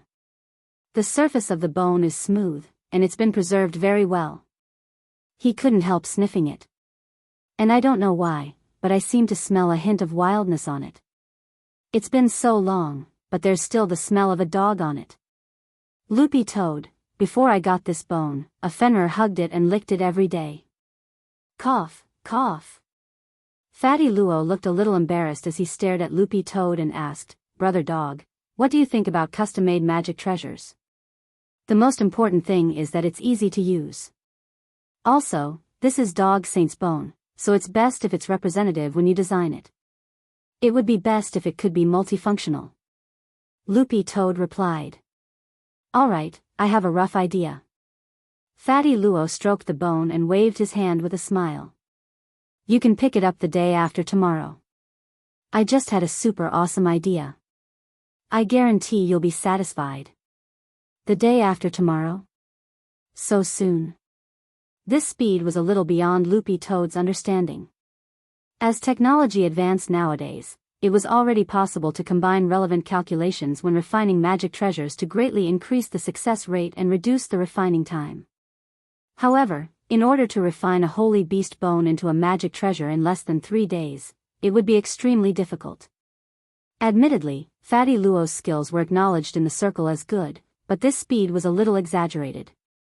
Nowadays, all the more advanced refining shops have time rooms for refining weapons, but they can't be used inside, so you can only put the raw materials inside and control them from outside. Brother dog, you're pretty lucky, I just installed one here last month, and it's really expensive. Fatty Luo sked. Loopy Toad calculated the time. If it could get the item the day after tomorrow, it would actually be just in time for the school's district sports meet. Loopy Toad and Sheep didn't stay at Fatty Luo's place for too long. After handing the Bone King to Fatty Luo, Sheep took Loopy Toad back home. Of course, Fatty Luo hadn't done it for nothing. Logically speaking, given Fatty Luo's refining skills, he would be paid a lot for a custom-made magic treasure. After his initial communication with Grenade-throwing senior immortal last night, Fatty Luo didn't ask for the refining fee, but hoped that after the custom-made magic treasure was successfully refined, Ling Jinren would agree to a reasonable request. Wang Ling had already agreed to this. Of course. Loopy Toad guessed that Fatty Luo's request was most likely related to Jinka. This person's obsession with Jinka was too deep. By the time Loopy Toad and Sheep returned home, it was already evening, which just so happened to be when Wang Ling had finished school. The first thing Loopy Toad did when it got home was to continue studying its 7 basic dog skills. Apart from the first and second forms, which were level 4, the rest were all level 5 dog skills, which were a little difficult to understand. But Loopy Toad wasn't in a hurry. It planned to learn the first and second forms first. It had been studying the first and second forms in its free time these days, and had actually already pretty much figured them out. Holding the small white lace umbrella that Wang Ling had given her before, Sheep sat on the stone steps in front of the door and watched Loopy Toad box. This scene looked a little miraculous. It was clearly a dog that hadn't transformed, but could walk upright like a human and also box like a human. Loopy Toad disassembled the first and second forms, and all the dog skills flowed through its mind. After trying them out 2 or 3 times, Loopy Toad's movements gradually became coherent, and it began to move smoothly from the opening stance to the rest of the dog skills. The essence of the basic dog skills was fast, accurate and ruthless. They were actually very simple movements that didn't look fancy at all. But back then, Dog Saint had relied on this move to beat up all the leaders of the Holy Dog clan. This move actually had another name, dog beating skills. The speed at which the 7 forms of the dog skills were unleashed was progressively faster. The first form required 81 punches in 1 second to be considered initiated, and the second form required 162 punches. According to Little Silver, Dog Saint's 7th form back then had directly punched out 5,184 times. If you cultivated the 7 forms of the basic dog skills to the peak and used all 7 forms, you would ultimately be able to throw over 10,000 powerful punches in 1 second. I'll hit. In the back garden, Loopy Toad was wearing a yellow tight-fitting exercise suit as it waved its fists swiftly. Mother Wong had recently made this exercise suit for Loopy Toad. Although the Wong family's small villa was usually a little remote and rarely visited, considering that sheep would sometimes be sunbathing in the garden, Mother Wong had still made Loopy Toad a small suit. As a male Akita, and an intelligent Akita at that, it was unsightly for him to swing his lower body around in front of a little girl while he was practicing martial arts. Loopy Toad thanked Mother Wong from the bottom of its heart. In fact, it usually chose to cultivate when sheep wasn't around. Fortunately, Mother Wong had made it a suit, otherwise it would have been a little shameful if sheep just stared at it while it was cultivating today. Holding the small umbrella, Sheep watched in boredom. "Do you want me to help?" she suddenly asked. Loopy Toad looked at Sheep. "Sure." To be honest, Loopy Toad felt that its current strength wasn't on the same level as Sheep's. After all, Sheep had been directly enlightened by Little Master Ling, and she had mastered one of the 3,000 great spells, the Great Rapid Movement spell, which gave her extremely high speed and evasion. If Sheep got serious, Loopy Toad wouldn't be able to hit her with these 2 dog skills. But when practicing the dog skills, it was of course best if there was a target for actual combat. Cultivating hard would only create all kinds of obstacles when it was time to put it into practice. Holding the small umbrella, Sheep stood in front of Loopy Toad. "Oh, for the sake of fairness, I won't use the heavenly Tao. If you can touch me, it'll be very amazing. I'll do my best." Loopy Toad took a deep breath. To be honest, even if Sheep didn't use the heavenly Tao, Loopy Toad felt that it would already be amazing if it could touch her. But if it didn't use the heavenly Tao, its chances of doing so would undoubtedly be much higher. At that moment, Loopy Toad stood in front of Sheep and took a deep breath. Spirit energy slowly coalesced in its body and gradually flowed to its front and back paws. Looking ahead, it closed its eyes slightly and focused its mind. At the same time, it silently recited the incantation of the basic dog skills. Dog strength and dog family live and die. The basic dog skills are invincible. The first fist of the starting stance.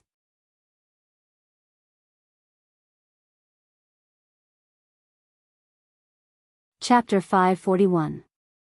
This punch was extraordinarily powerful, and Loopy Toad felt as if its paw was accumulating explosive power. So-called practice and actual combat were 2 completely different things. This was a feeling it had never experienced during practice. Loopy Toad felt its body heat up as it punched out with the first punch. Although its paw was very small, the power of this punch was already no less than a punch from a soul formation cultivator. Logically speaking, it was impossible for a second-class spirit beast to exert the power of a soul formation cultivator, but Loopy Toad's body still had the incomplete, Great Sword Tao spell. Although it had only accepted 40% of the power of Sword Tao so far, the strengthening effect on its strength was already very obvious. Especially when it got serious, the power of Sword Tao was already invisibly strengthening the basic dog skills. Not only did this punch have the super high attack speed of the basic dog skills, it was also mixed with the sharpness of the power of Sword Tao. This sharpness caused the power of Loopy Toad's dog skills to increase exponentially. Sheep was also a little astonished. she had never expected Loopy Toad's punch to be so powerful. Wild gusts of air blew against Sheep's cheeks, causing her bun head to bounce along with the turbulence. But this kind of attack speed was still far from enough for Sheep.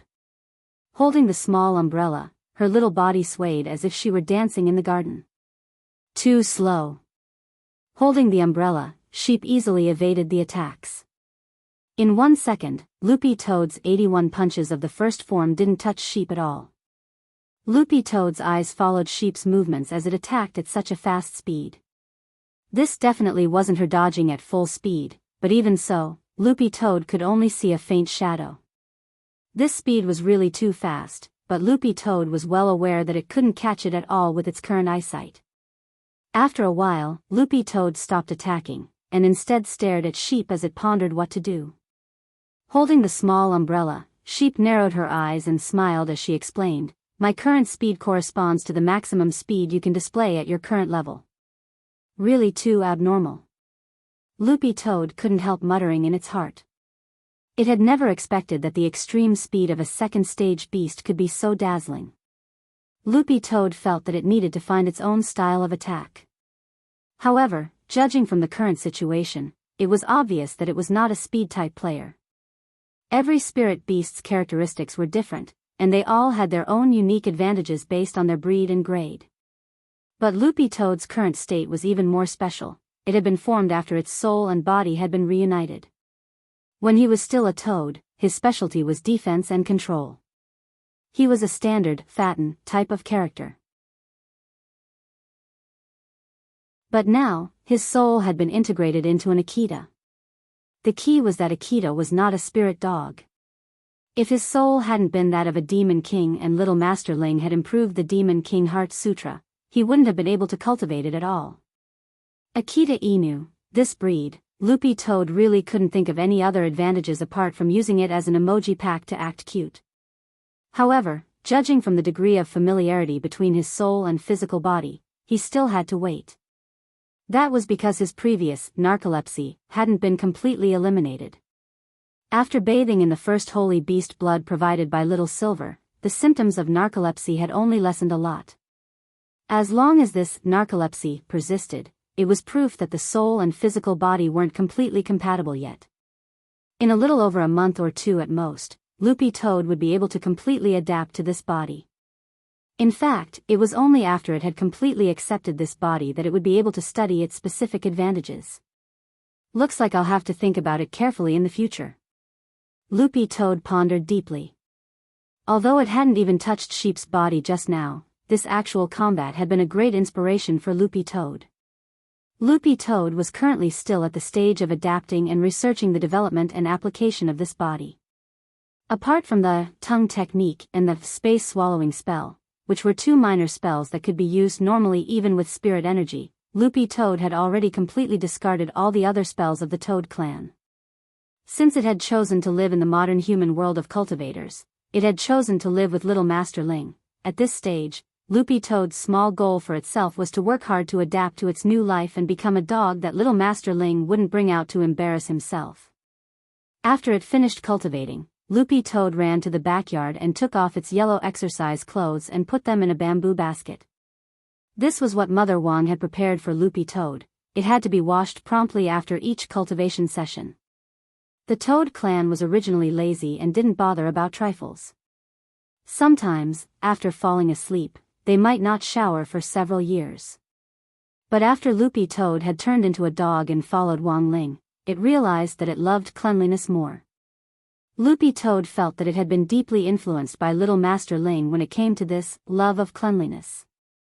Little Master Ling's bedroom was spotless every day, and Mother Wong almost didn't need to clean it. Especially recently, because Loopy Toad had shed a little due to its diligent cultivation, Little Master Ling cleaned it even more diligently than before. When Loopy Toad entered the bedroom, it could even smell a fragrant scent. Loopy Toad felt that for a boy's bedroom, Wong Ling was really too clean. In contrast, Wei Ji's house was actually very casual. Loopy Toad had gone to take a look. In addition to the eco-house that had been built for pushing large butterfly, Wei Ji's own bedroom was piled with a lot of junk, from spirit beast magazines to snacks to all kinds of daily necessities, which were all casually piled on the table. For little Master Ling, these were all forbidden areas. Admittedly, this had to do with personal habits. Wei Ji had to wake up early and work late every day to take care of so many contracted spirit beasts, so he actually didn't have the time to tidy up at all. Like Master, like spirit beast, Loopy Toad now felt that this was true at all. Loopy Toad's deepest impression was that all the books and test papers around little Master Ling, as long as they were made of paper, the corners were always flat. If they were bent even the slightest bit, little Master Ling wouldn't hesitate to use the power of heavenly Tao to break them down and then reassemble them. After putting the exercise clothes into the bamboo basket, Loopy Toad turned on the faucet in the back garden to wash itself. As it shook off the water, it circulated its spirit energy to quickly heat up its body, and in less than 10 seconds, it was dry. Through the glass door in the back garden, Loopy Toad saw Father Wang and Lai Mengmeng on the sofa watching a TV show, and they looked very nervous. Loopy Toad suddenly remembered that today was July 17th. It was also the day of the month's double monthly votes battle on Father Wang's novel, Cultivation Chinese Network. It would run from the 15th to the 17th, and today was the last day of the double monthly votes. This TV show was a ballot counting program that Cultivation Chinese Network was connected to a TV station. Currently, the author in first place on the monthly votes list, Braised Pork Shoulder, monthly votes, 980120. Second place on the monthly votes list, Braised Pig Feet in Sauce, monthly votes, 965772. Father Wang's pen name, Wang Situ, was third. Monthly votes, 462333.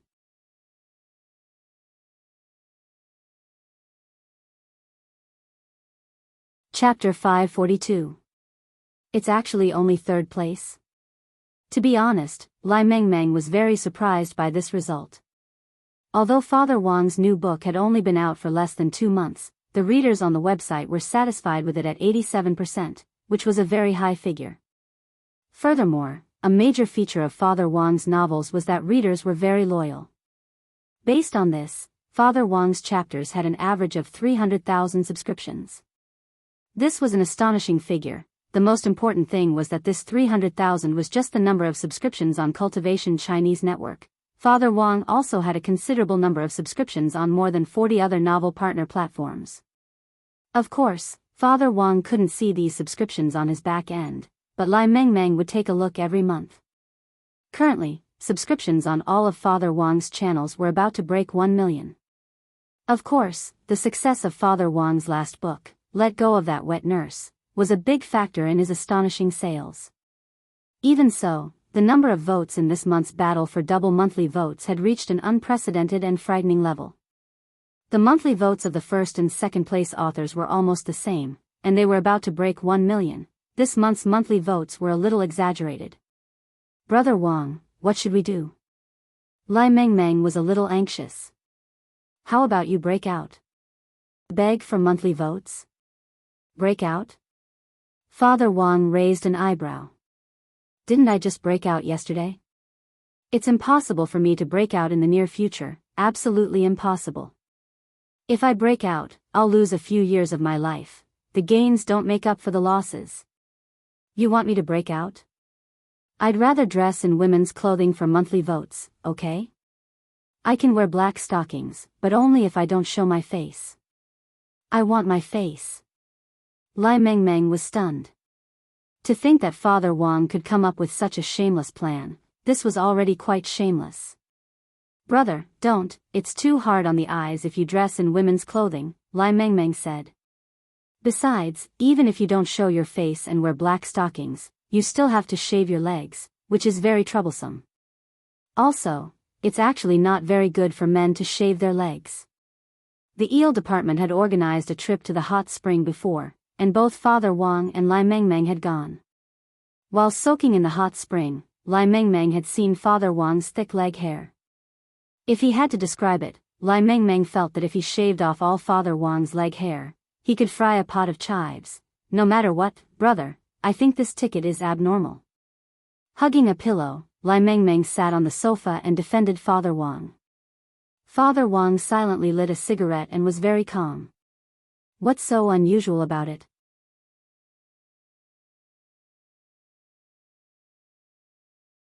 Not yet, but there are more and more onlookers. It's not just our site where the fans of both sides are fighting, everyone in other literary forums knows about it and is talking about it. That's right. Father Wang nodded. Who was the happiest when fans fought? Of course it was the authors. This move, which looked like a quarrel, was in fact a happy and harmonious method of canvassing for votes.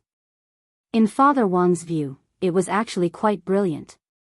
In this way, not only did it stimulate the readers' desire to canvass for votes for the authors they supported, it also attracted a large number of onlookers to gather around and read the books. Subscriptions rose, new fans emerged, and Father Wang also received a lot of tips. Father Wang stared at the tally of votes on the TV screen. After about 5 minutes, he said, "Look, did braised pork shoulder make a statement in a separate chapter?" Lai Mengmeng flipped through his phone and said in surprise, "It's true. He made a separate chapter." "Brother Wang, how would you know if you didn't look at your phone?" Father Wang pointed at the TV. The number of votes on TV just went up again, and braised pork shoulder is now almost 1 million. He must have made a statement to instigate a wave of excitement in the readers. Lai Mengmeng refreshed the list of novels, and was shaken again. F***K. He made 2 separate chapters in a row. And the title of the second single chapter is very domineering. It's called, "Please Shatter the Sky with Me." It's fine, we can catch up. By 12 o'clock, I'm guessing he'll only have 1,500,000 votes at most. I'll find someone later to straightaway push it to 3 million for me, Father Wang said lightly. Bro, but now, we only have close to 500,000 votes. Won't we be suspected of vote rigging if we do this? Lai Mengmeng was suddenly a little worried. At that moment, Lai Mengmeng suddenly noticed that Father Wang had already finished smoking and was switching to cigars. Father Wang raised an eyebrow. Manipulating votes? His braised pork shoulder had an average subscription of 150,000, so he could get 5 million monthly tickets. I have 300,000 tickets, what's wrong with 3 million monthly tickets? Lai Mengmeng, Father Wang, edit a separate chapter for me. I'll do the talking, you write it. Lai Mengmeng quickly nodded. All right. Where's the title? Father Wang, the title will be, "What Do I Need This Iron Rod For?" Lai Mengmeng.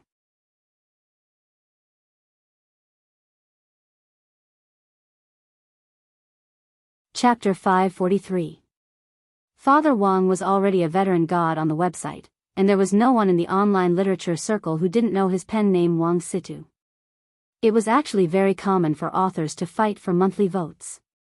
The tougher an author's attitude toward fighting for votes, the stronger the sense of honor and cohesiveness of their fans. In Father Wang's view, this fight between braised pork shoulder and braised pig feet in sauce was very clever. Both of them were first-tier authors with high sales, and after this incident, they had increased their popularity. They wanted to take advantage of this double monthly votes opportunity to use their huge advantage in terms of votes to thoroughly crush him this month. Some young readers were too easily motivated. When they saw an author's lofty single chapter acceptance speech, they were especially prone to impulse spending, and would reward the author they supported while eating instant noodles. Of course, it was everyone's freedom to support someone, but Father Wang had always felt that one should consider things in the light of one's own circumstances and be a little more rational.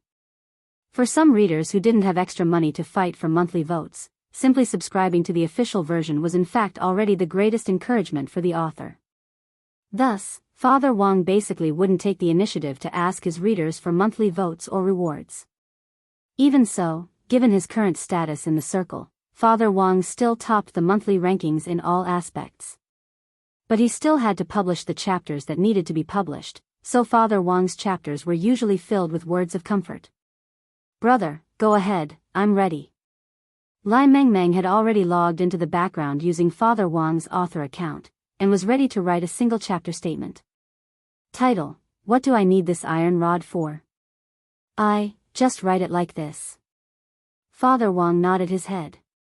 Situ hasn't even reached the halfway mark when his path to godhood is blocked.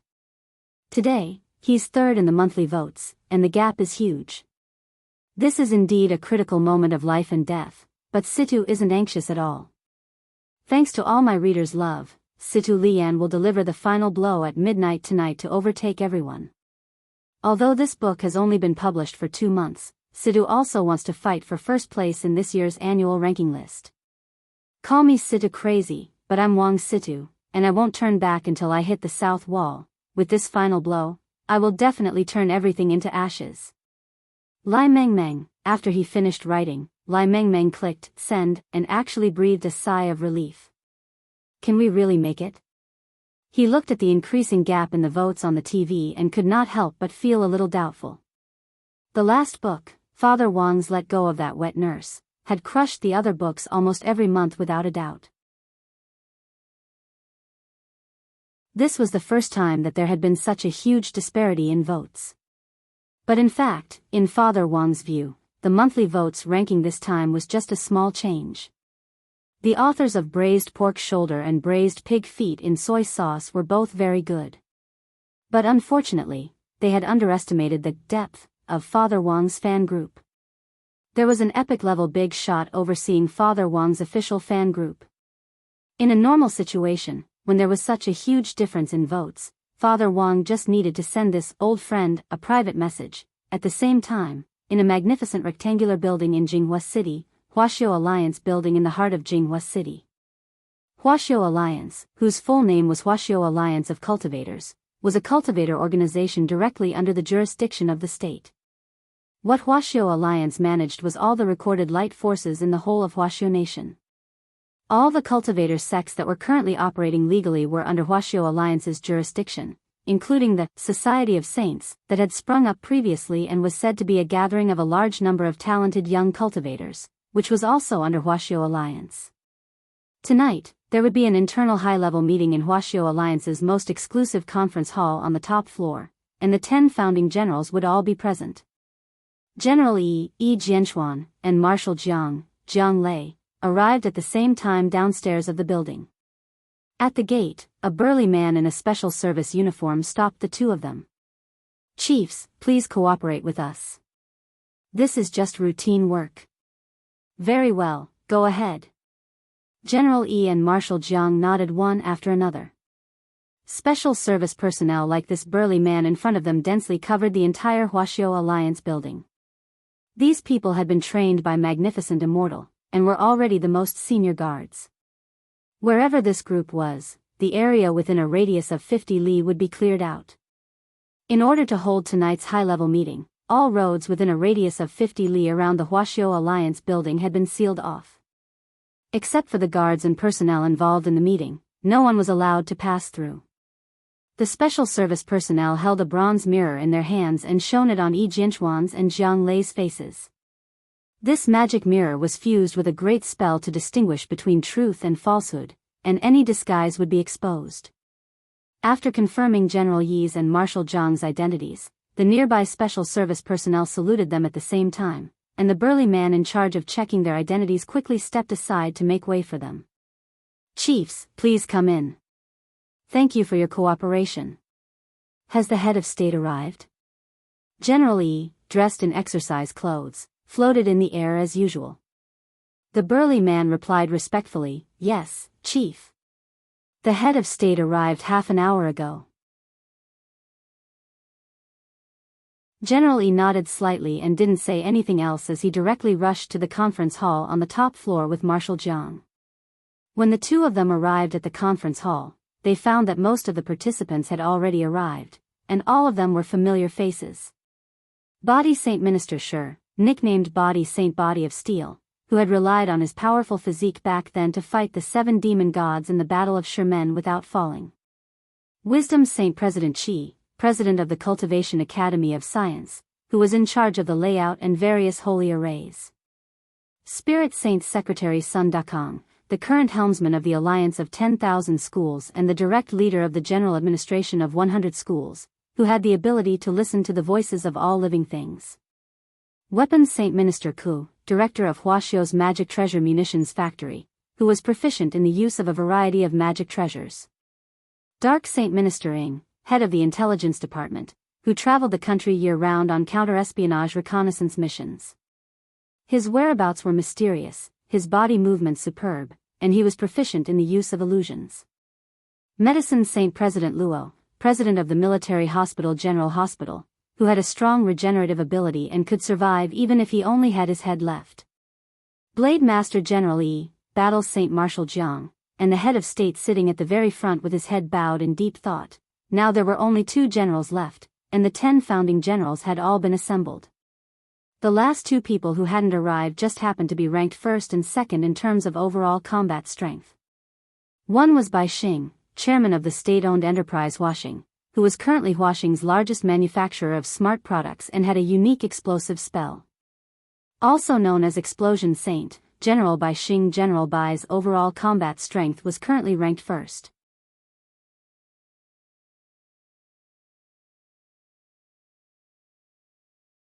Chapter 544. General Yi and Marshal Jiang sat down in their designated seats one after another. President Qi happened to be presiding over the meeting this time. He put down his coffee cup and stood up from his chair. Everyone, Explosion Saint General Bai and Skin Saint Minister Ku are on a mission. The 2 of them went together.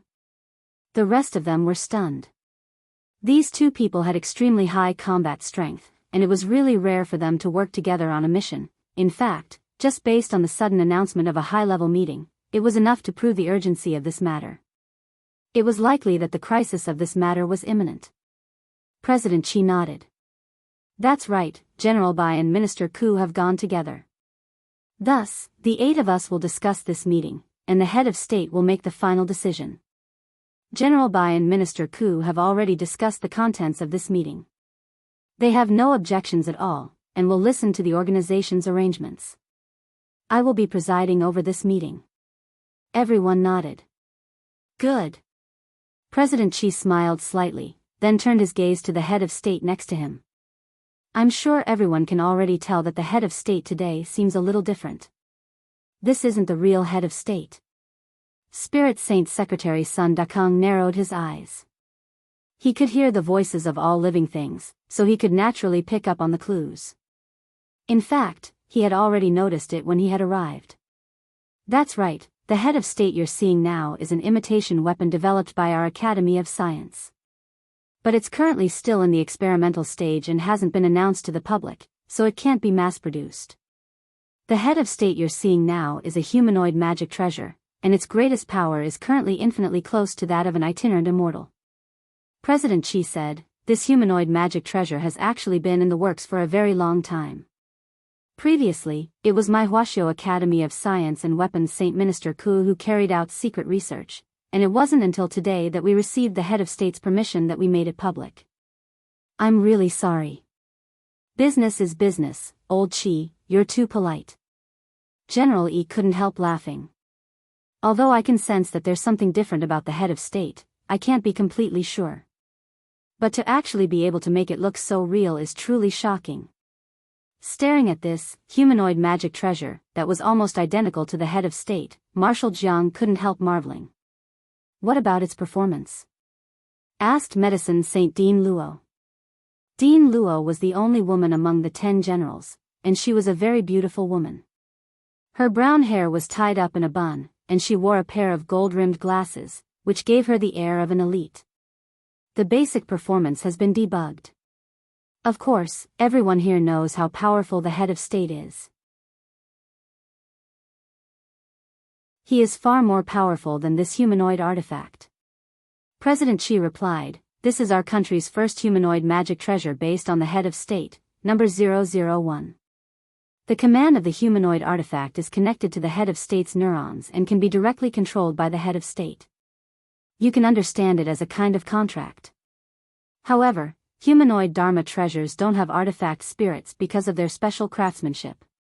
If we can reach the stage of mass production in the future, we can theoretically achieve mass contracts. However, how many contracts one can sign is actually greatly related to one's own strength, because the amount of spiritual power needed to control multiple humanoid magic treasures is also very considerable. All the generals present nodded. They had basically understood the purpose of this humanoid magic treasure. Does that humanoid magic treasure have artificial intelligence? At that moment, Secretary Dakang asked a rather crucial question. Given Huaxiao Nation's level of technology, it actually wasn't difficult to implement artificial intelligence. However, President Qi shook his head. At this stage, we don't intend to use humanoid magic treasures with artificial intelligence. If it's combined with artificial intelligence, the humanoid magic treasure will have the ability to think on its own, and there will be no point in signing contracts. Everyone understood. To put it bluntly, they were afraid that after the humanoid magic treasure was combined with artificial intelligence, it would gain intelligence and learn to think, and in the end, it would go out of control. In order to avoid this kind of situation, signing contracts and controlling it remotely was clearly the best way. When Old Qi said this, Wang Ming was also listening remotely in the research institute. But he couldn't see the image, and could only listen to the contents of the meeting, because he was one of the great contributors behind the scenes in the research on this humanoid magic treasure. President Qi and the head of state had also reported the contents of the meeting to him for approval and permission to listen in. Of course, only President Qi, the head of state, and Wang Ming knew about this. For now, Wang Ming's identity was still a secret. When he heard the topic of artificial intelligence, Wang Ming couldn't help laughing. In fact, a lot of so-called artificial intelligence nowadays was pseudo-intelligence. True artificial intelligence could think on its own. However, the so-called artificial intelligence on the market was actually the result of software programming, and couldn't learn to reason and think on its own in the truest sense. Powerful magic treasures all had artifact spirits, which were formed after the spirit energy of heaven and earth fused with it day after day, and when the affinity between the artifact and its master reached a certain level. However, if artificial intelligence could be combined with a magic treasure, it could actually completely realize the idea of an artificial artifact spirit. But at the moment, this kind of technology was banned by a convention signed by various countries. In the end, people were still afraid of the idea of artificial intelligence destroying theory. Back to the humanoid magic treasure itself. Huaxiao Nation had always pursued peace above all else. Although the humanoid magic treasure could also be used as a weapon, this was the least of its uses.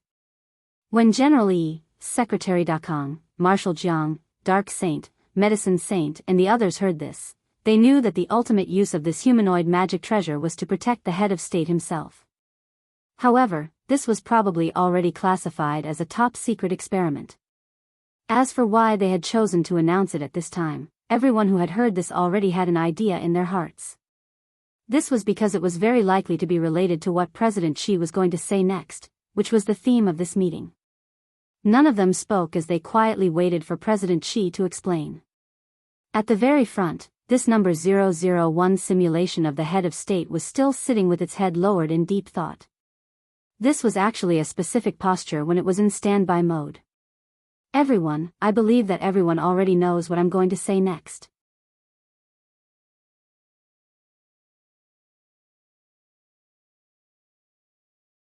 Chapter 545. Sure enough. President Qi's words made everyone feel at ease. In fact, everyone present could vaguely guess what President Qi was going to say next.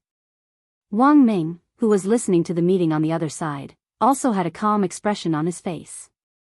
He had known about this earlier than anyone else in the meeting, because the magic treasure, God I One, which had been used to monitor space fluctuations back then, had been created based on his theory and the work of hundreds of scientific researchers.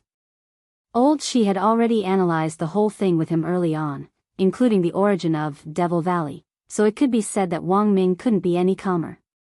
The way Devil Valley appeared was a bit similar to the gate between worlds, but it was also different. The gate between worlds could only monitor the fluctuations in space. It could predict when the gate between worlds would descend, but it could not accurately calculate where it would land. However, Devil Valley could be accurately pinpointed using the most sophisticated magic treasure instruments, such as the God I One. And this was precisely the most troublesome part of the whole thing. Everyone here is no stranger to Devil Valley. In fact, some of you have personally gone to Devil Valley to take a look. Devil Valley is also known as Beast King's Remains. This is a mausoleum that the king of holy beasts, Devil King, built for himself back then, and is filled with all kinds of precious resources that are already extinct in the current era. Although it has already been 100 years since Beast King's remains was last opened, despite our meticulous intelligence and security work, news that Devil Valley is about to open still spread like wildfire. Saying this, President Chi frowned. Spies? General E narrowed his eyes. Spies have always existed. As the head of the intelligence department, Dark Saint Chi Fing said coldly, in fact, in recent years, I've already increased the intensity of anti-espionage investigations, and have arrested countless foreign spies. But the other side still thinks of all kinds of ways to sneak into our country, which is really hard to guard against. Speaking up to this point, Chi Fing sighed. You don't know, but the most bizarre spy I caught this year actually used a forbidden spell to shrink his body and hide himself in a capsule in order to sneak into our country. He hired a foreign student at a high price to hide the capsule in his anus. Then, luckily, when this exchange student entered the country, the chief of our investigation department, Sima Guang, used his sharp observation skills to discover that there was something wrong with this exchange student and immediately conducted a full-body check. In the end, they found this capsule and successfully intercepted the spy at the customs. Otherwise, the consequences will be unimaginable, Dark Saint said. I was kind enough to hear about this. General E nodded. Was this Chief Sima Guang later rewarded? The Dark Saint said solemnly, yes, our department specially gave him a title, Sima Guang's Anal Smash. Everyone, cough cough. President Chi cleared his throat and said, as you can see, because of Beast King's remains, not only are there all kinds of dark forces stirring up in our country, even foreign forces want to take advantage of this opportunity to fish in. Beast King's remains is the country's precious historical resource, and every extinct resource planted in it is our precious wealth. Actually, President Chi's goal was already very clear, and everyone couldn't help nodding when they heard this. These were already extinct resources that had only appeared in Beast King's remains, and definitely couldn't be used by anyone. The most important thing was to protect these precious resources and find a way to cultivate them so that they could grow again in the modern world. Beast King's Remains Devil Valley is a historical resource unique to our Huaxiao nation. No illegal dark forces or foreign forces have the right to enter the remains.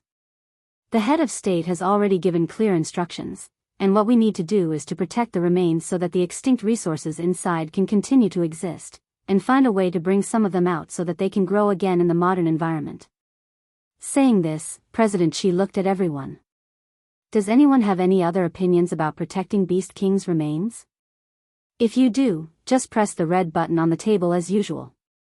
Everyone shook their heads, and this proposal was unanimously passed. President Chi was ready to move on to the next segment. At that moment, Marshal Jiang asked, Explosion Saint and Skin Saint's mission is also related to protecting the remains?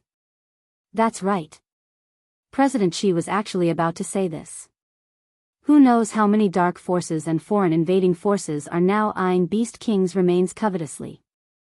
In order to better protect Beast King's remains, Explosion Saint and Skin Saint are currently secretly carrying out a mission directly issued by the head of state, to forge Beast King's remains.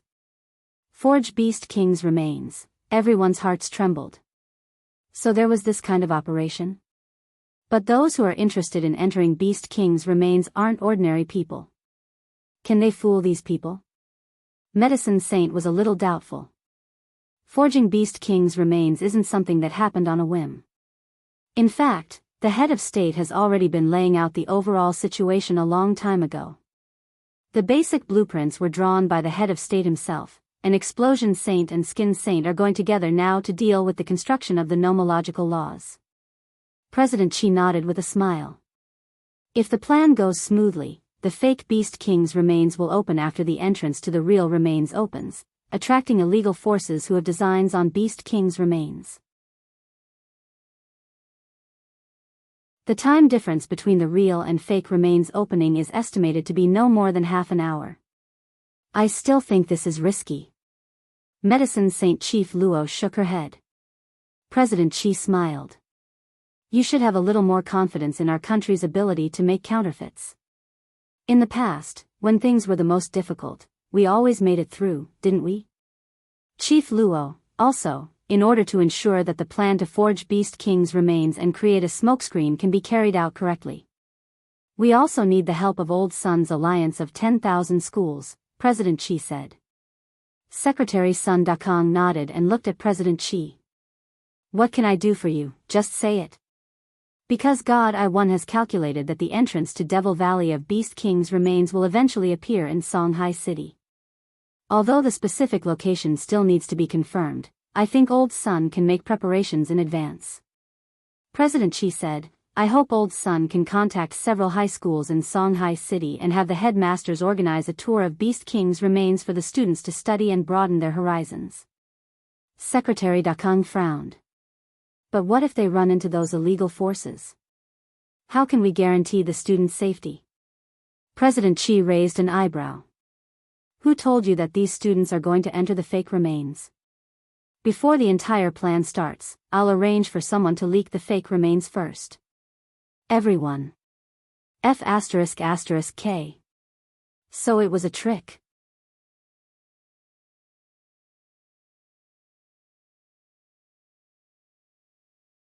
Chapter 546.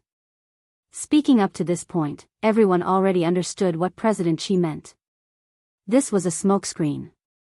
They were using the students to confuse that group of people who were trying to invade illegally, and at the same time enrich the students' extracurricular lives. Unlike before, most of the younger generation of cultivators didn't have particularly lofty ideals and pursuits. Furthermore, in high school, when Chinibu syndrome was concentrated, many students might start to get lost for various reasons, and then they would start to post all kinds of non-mainstream chicken soup in their WeChat moments and WeChat moments. Therefore, in order to reduce the occurrence of such phenomena and guide students to build a richer spiritual world and values, the Alliance of 10,000 Schools had planned many similar practical exchange activities over the years, such as the previous Spirit Sword Exchange Meet, and the upgraded version of the PUBG military training exercise. All of these were spring outings, autumn outings, and summer camps were all extracurricular activities that schools originally planned every year. This year, the Alliance of 10,000 Schools' original plan was to upgrade these extracurricular activities, and the Alliance of 10,000 Schools would reimburse them if they didn't have enough funds. Apart from Spirit Beast Gardens and the Shao family compound, which were frequently visited extracurricular activities, schools everywhere would have more space to choose from. They could even organize tours outside the city to broaden their horizons. In fact, places of historical interest were a very good choice. Songhai City summer camp was usually held in August.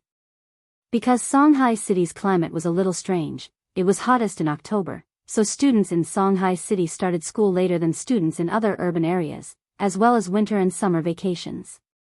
Thus, the approval of Songhai's summer camp location hadn't been completed yet.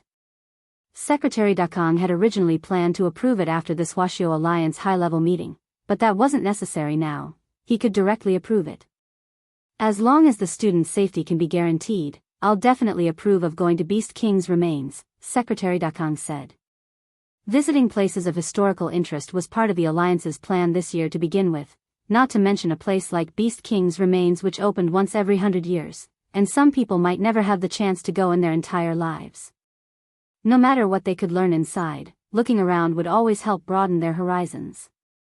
Sometimes, a person's horizons could often determine how high they would go in the future. This high didn't necessarily refer to their realm.